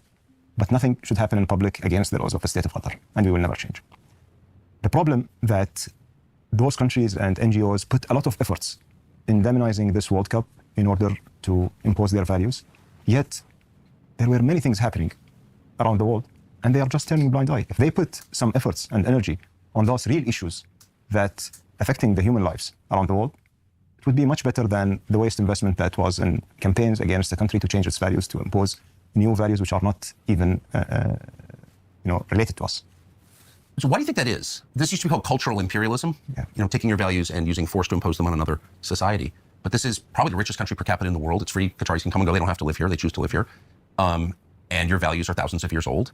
Why would it be important for an NGO? I thought they were supposed to be feeding people, but instead they're yelling at you for not having enough transgender Qataris. Like, what is the point of that? What do you think that actually is? What are they trying to do? Well, I think it's mainly driven by an agenda that these are the things that we would like to see in countries that they are not accepting it, and societies that they are not accepting it. We need to make it normal for them. We need to normalize it. Second, a lot didn't accept the fact that Qatar is a small Arab country.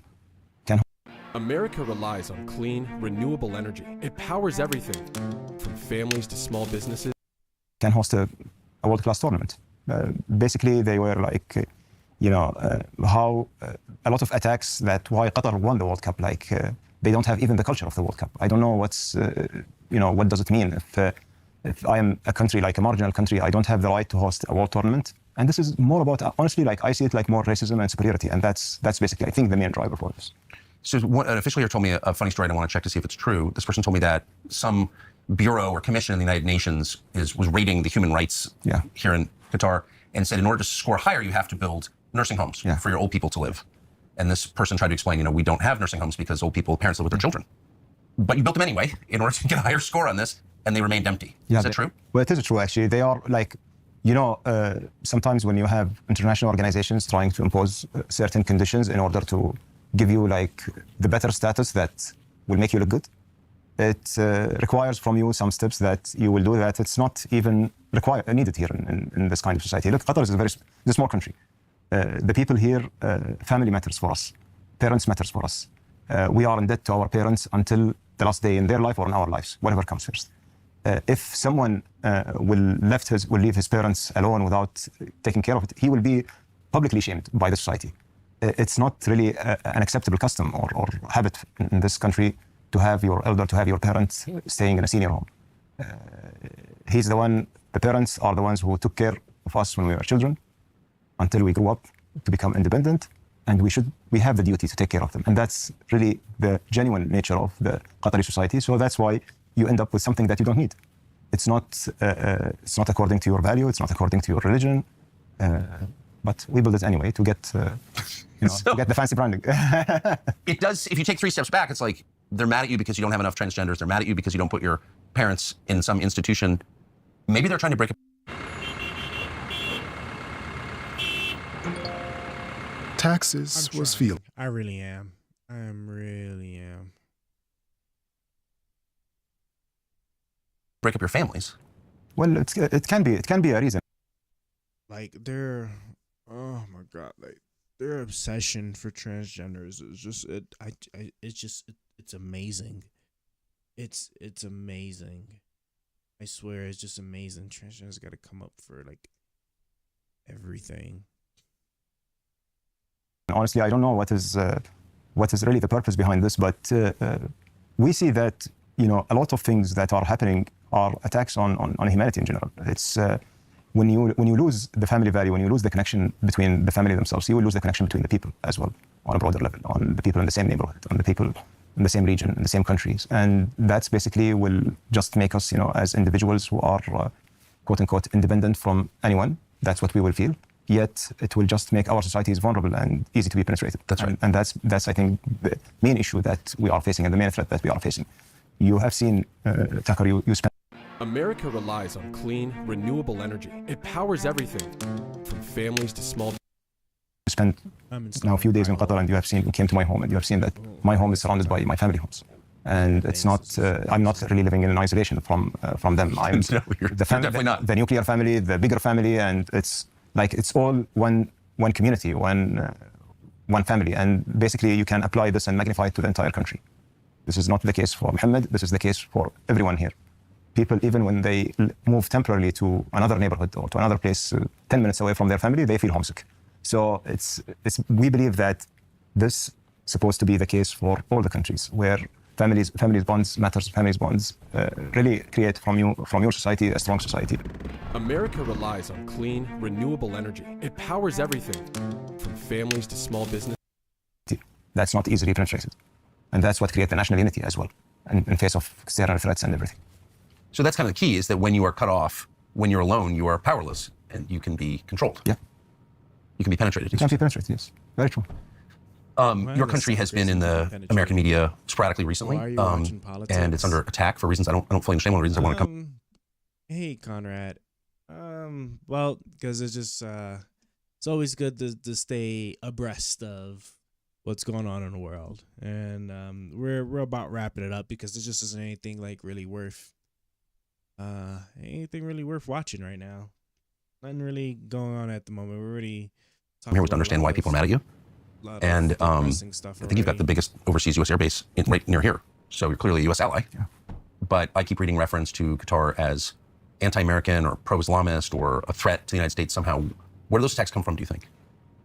Look, as a country, we always want to do the right things.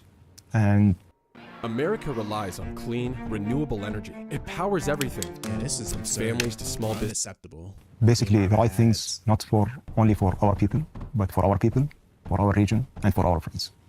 And when you are trying to do the right things, sometimes you change your mind, when you hear this kind of criticism. But it wasn't really in our culture, because we believe that it serves the real cause behind all these efforts is to bring peace. Peace for the people, peace for the region, and peace for our friends. And basically, the peace is the main foundation for us, for our people to prosper.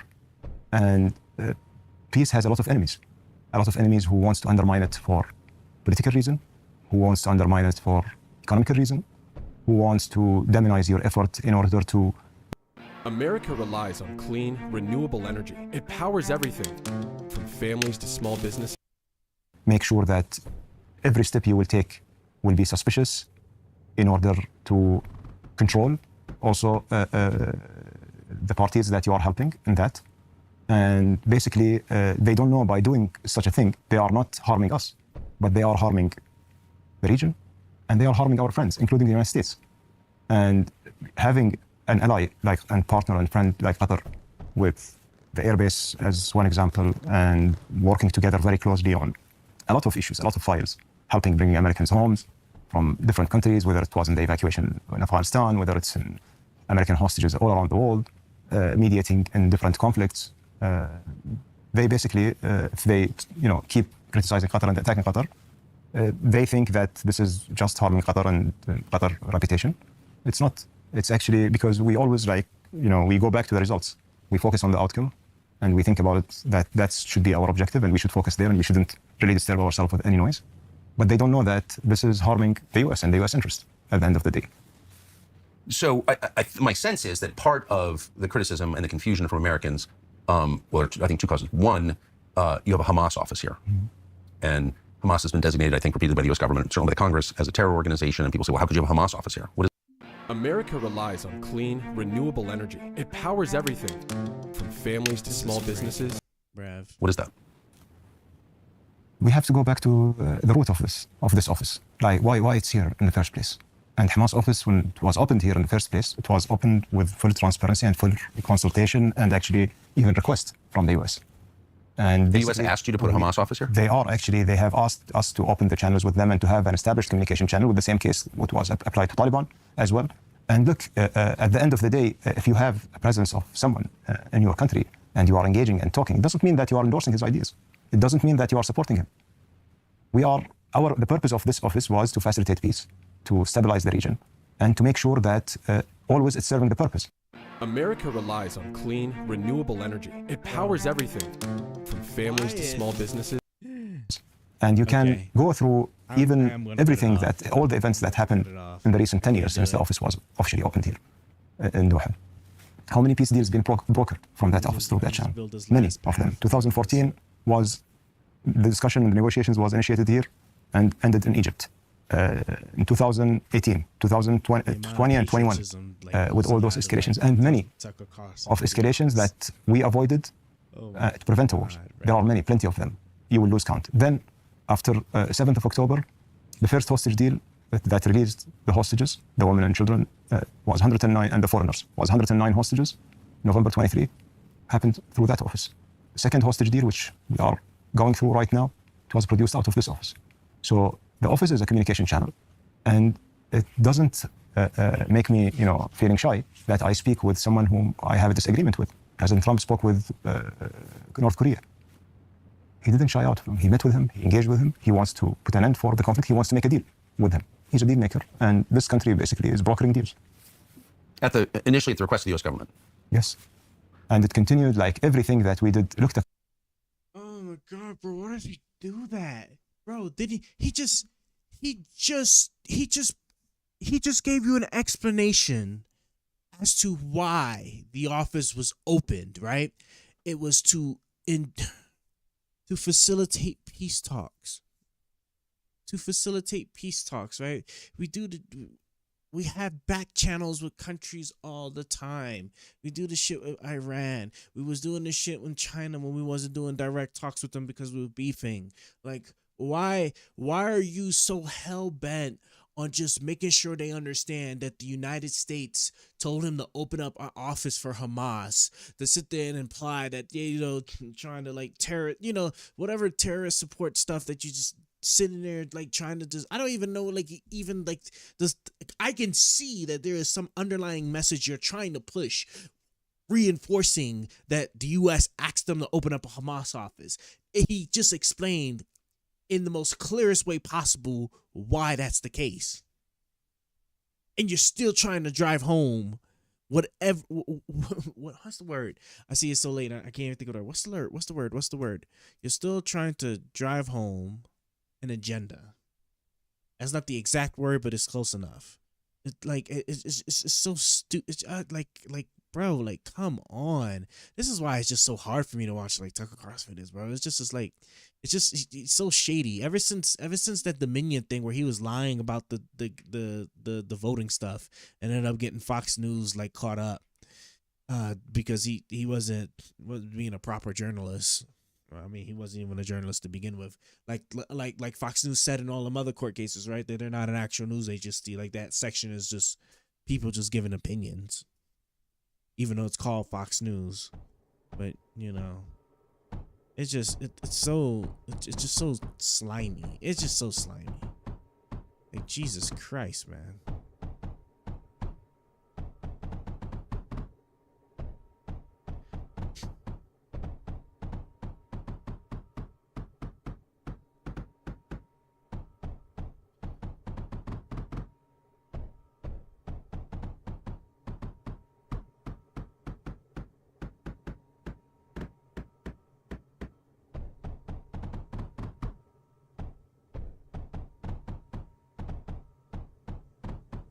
Finishing this bathroom. I'm just cutting this off.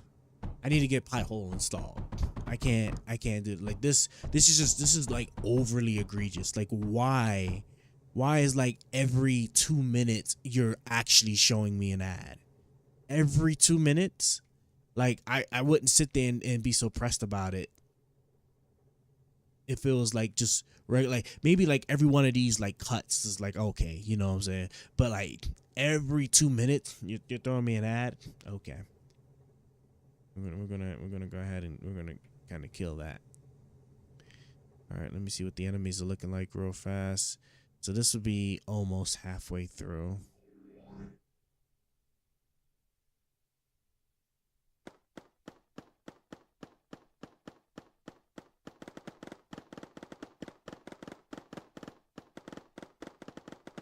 I'm gonna zoom in so I can actually. Whoops. Bro, can Listen, can I move that shit out my way?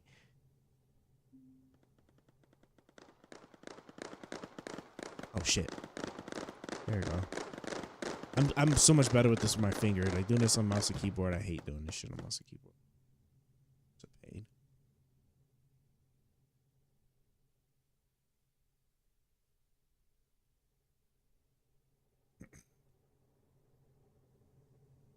Enable building from what? Do I still have something that's not built from somewhere?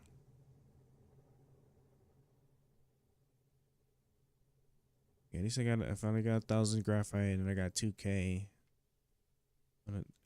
Can I? Do you think it'll let me? I need silicone. I need me silicone. I need me silicone, but I need electricity. Oh, so that's what I was doing. Yeah.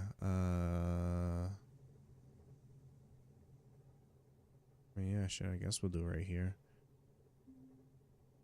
Let me just build this out real quick. So while I'm here thinking about it, we're not even gonna do that many. It's just gonna be like.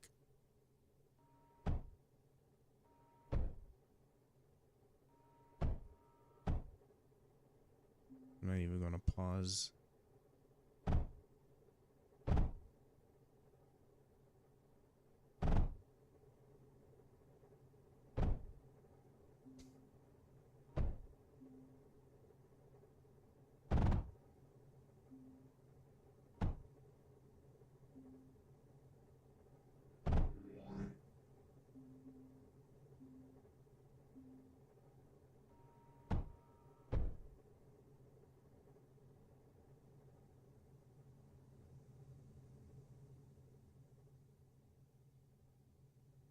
It is a drive to get. There we go. Yeah, because I used to be good at just dodging.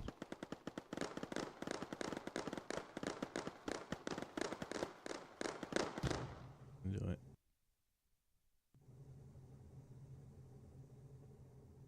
I already killed him.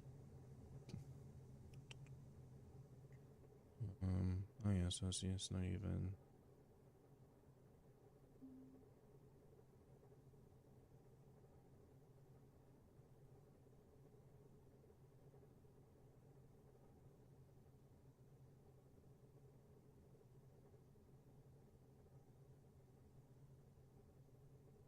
You know, I gotta make this shit all the way to where I put the silicone at.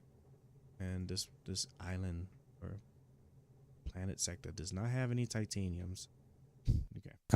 But I'm confident that I just want to finish the electricity thing and then throughout the years that I've been working under the leadership of the Emir, America relies on clean, renewable energy. It powers everything from families to small business.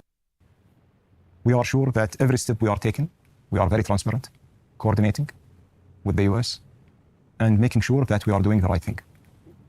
So I have nothing wrong that I did that I'm shying away from.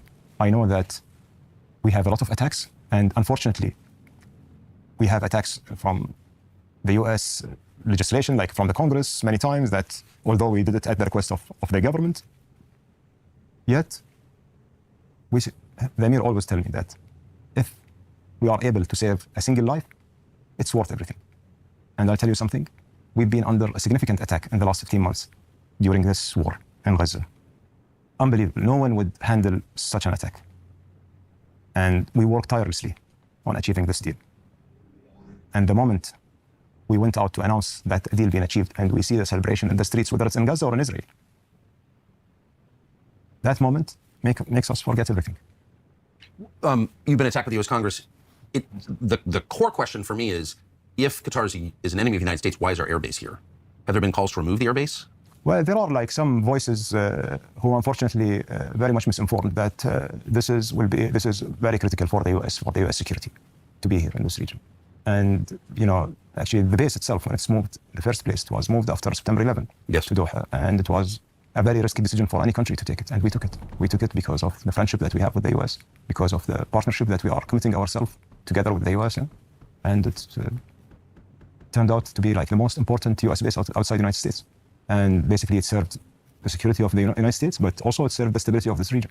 If you're like us, you're probably a little tired of companies that claim to care about your privacy and then whip around without your knowledge and sell your data to the highest bidder. They do it all the time. They make a fortune off your private information. Everything about you, everything you do online can be sold, and it is. But there's one way to stop it. It's called ExpressVPN. ExpressVPN is an app that sends 100% of your online VPN. I think it's done good for the record. I think it's done a good job. But was attacked in some U.S. media for his connect. He'd done business in your country, and he was attacked as a tool of your government. Well, sometimes when you read the reports about Qatar, like you feel that this is a superpower that controls, everyone, and everyone is a tool in the hand of Qatar. Look, this is all a joke. Steve is a respected businessman. He has done business. We didn't do anything wrong with him. We have done business. I've known him for a long time. I attended his son's wedding. I have a personal relationship, and all this happened before even the election. Before the election taking place. This was, I think, last February, just months before the election. And this friendship and relationship, it means that there's a trust between two people, and this trust will, of course, matters for the working relationship that we have and partnership that U.S. and Qatar has, and it benefited the deal at the end of the day. The man traveled all the way. He stayed here. He spent a few days in Doha. He participated with us in the negotiation. He pushed when it was required. He did a great job.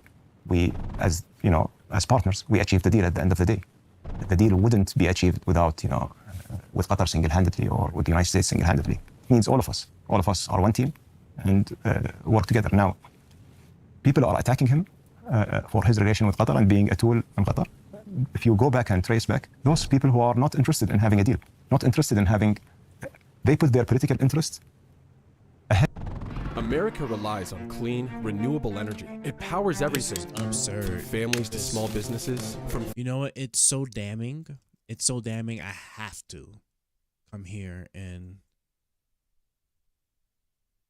ahead of the interest of even the hostages themselves. How many family in Israel celebrated the return of their loved ones? I'm not going to talk about Gaza. There's hundreds of thousands of people. They've been fed after a very long war. But just, if you look at this and look at the ones who attacked someone like Steve Witkoff, who achieved and succeeded reaching this deal because of his relation with Qatar, is to make sure that the next time he calculates his steps. But Steve is a great man, straight shooter. It doesn't matter for him as it doesn't matter for us. We are friends. Yes, this is something. America relies on clean, renewable energy. It powers everything, from families to small businesses, from farmers to factories. Clean energy fuels lives. I feel proud of that. I have many friends in the United States, and those friends might become, in certain positions, whether in this administration or in the future administration. It doesn't mean that, those friends will be like a tool in our hand or in Qatar hand. And basically, the people who are using this, they just, the problem that they cannot take it that a small country can get the results. They always have to think about an external factor that bringing them these results. And when they look at it as a small country and with this amount of resources, the first thing that will come to their mind, they are bribing everyone. I'm a country like any other country. I'm operating like any other country. I protect my people's interest. I protect my region interest. I protect my friends. And that's what will always continue the same way. So Trump gets elected in November, inaugurated in January, and immediately there's a ceasefire, almost immediately, with Steve Witkoff leading the negotiations with your help. But that's coming after years of bloodshed, utterly destabilizing this part of the world itself. Where was the Biden administration during all of that? Look, Tucker, what's really making me feel sad that the agreement that we have achieved on 15th of January this year is almost 95% the framework that's been agreed in December and the agreement that's been agreed in March 24. And it took all these months. America relies on clean, renewable energy. It powers everything, from families to small business. In order to, to put it in motion. With the previous administration, we were working very closely. The director of CIA is someone that I worked with, I respect a lot. And we did, a lot of work together. The partnership was honestly, an exemplary. But at the end of the day, I think it's the calculations of one party over the other. That why would I do it now? Let me wait. And then President Trump, of course, they know there is no deal happening before the inauguration as he announced. It might have consequences. And I believe that played a big role in this. But the fact is they couldn't get a deal done, and he did. I think this is, look, also the way that Steve has managed to represent President Trump was also a very effective way. One of the criticisms of your country is that you're too close to Iran. I should say you're very physically close to Iran. I'm gonna end it right there. I'm gonna actually stop it right there. And like, just so we're clear, right? There's an agreement made in December. You heard me say agreement made in December and then March, right? So there was still an agreement facilitated by the Biden administration, right? And then Trump came in and then solidified the deal. I think it's really interesting that, like, because you obviously the narrative is that, okay, yeah, the Biden administration wasn't doing anything, couldn't do anything, but Trump was able to do all this fantastic stuff, right?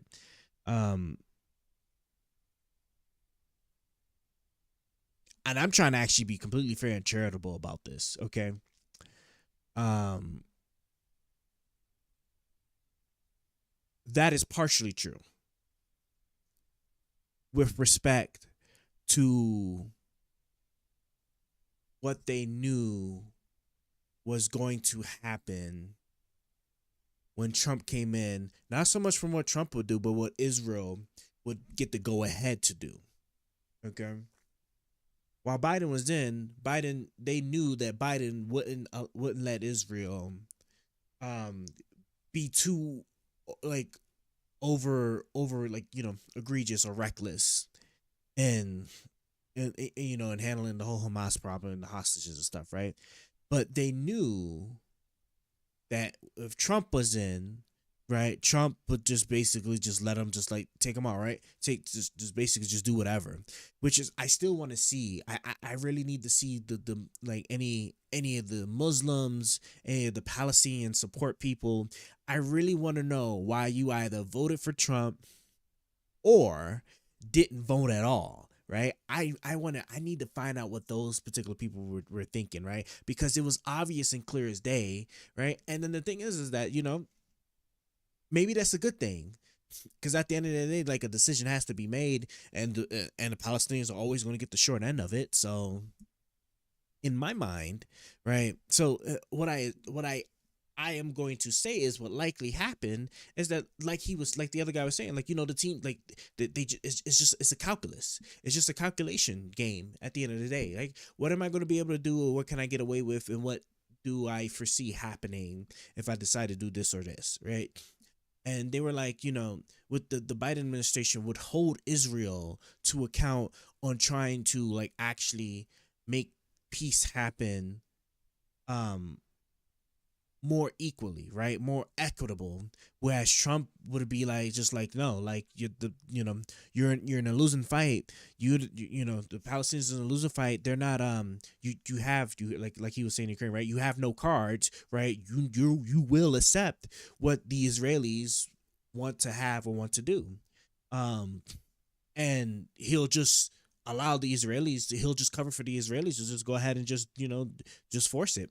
And that's the point, right? So, like, in that kind of in that regard, you could sit there and argue that Trump was able to get a deal that Biden was not able to do, but, like, the circumstances are completely different, because, like, it's going to be at extreme cost of the entire Palestinian, the entire Palestinians, right?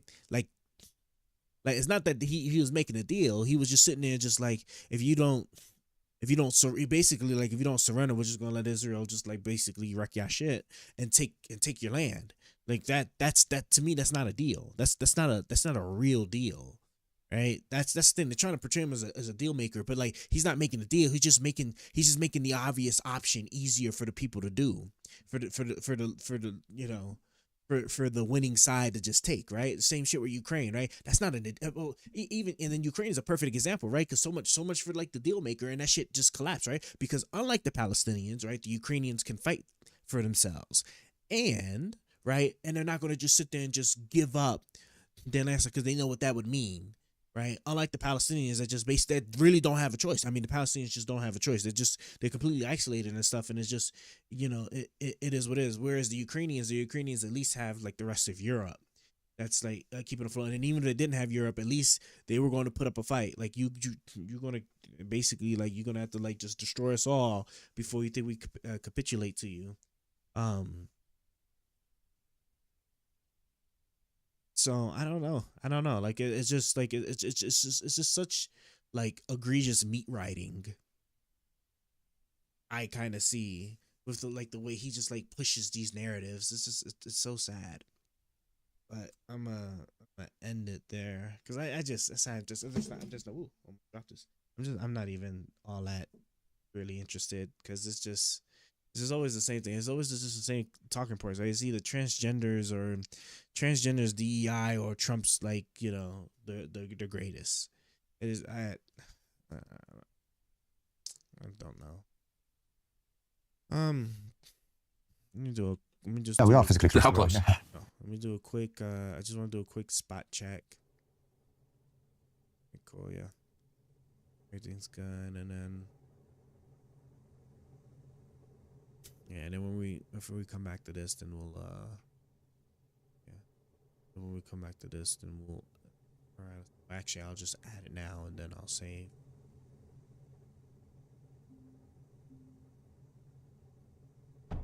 Oh. Like that. Now we have some. How do I? Oh, I fast forward to fucking Jesus Christ! I fast forward to the damn wave. Thinking as the menu, bro. Where the hell is the menu button at? Do I have to pause it? Oh, they got bombers now. Oh, that's not good. Well, it's a good thing. It's a good thing I just started. It's a good thing I just started getting the silicon.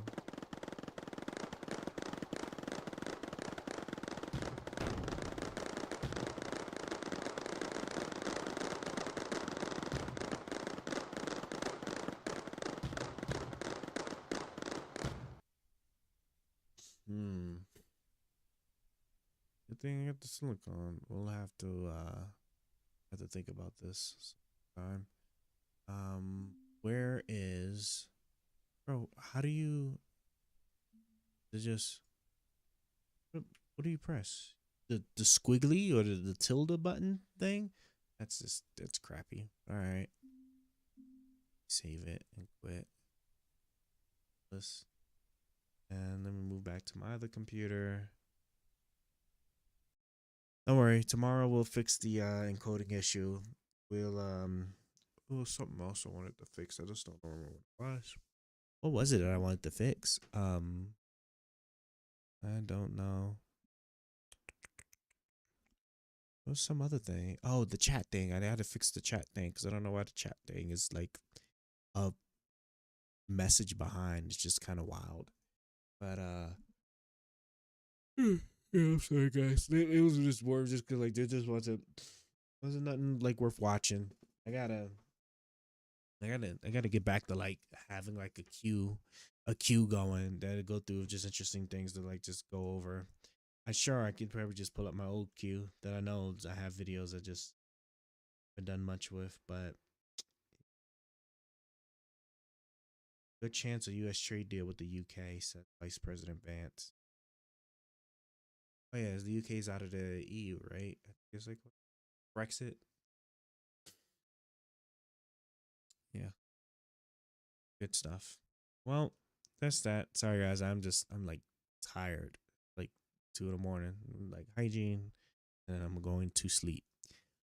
You guys take care. I said just slowly, like I said, this week's just gonna be more so just getting back into the groove of things where like we have it back to like how we had it. And then, it'll be better, I promise. Yeah, look, you see my hair. It's gonna be so cool, like when I come back and you see that I'm not bushy anymore. Right, I'll have get my regular haircuts and stuff. Finally, after so many months of not shaving, but yeah, no. I appreciate everybody stopping by. Like I said, it will get better. It's a slow build up, right? We got to just build it back up to like how we used to have it. So yeah. With that being said, you guys take care. I'm going to sleep now. Right. Will Almighty ever stop being trash? Can he ever not be sorry? Find out next time on Almighty's stream.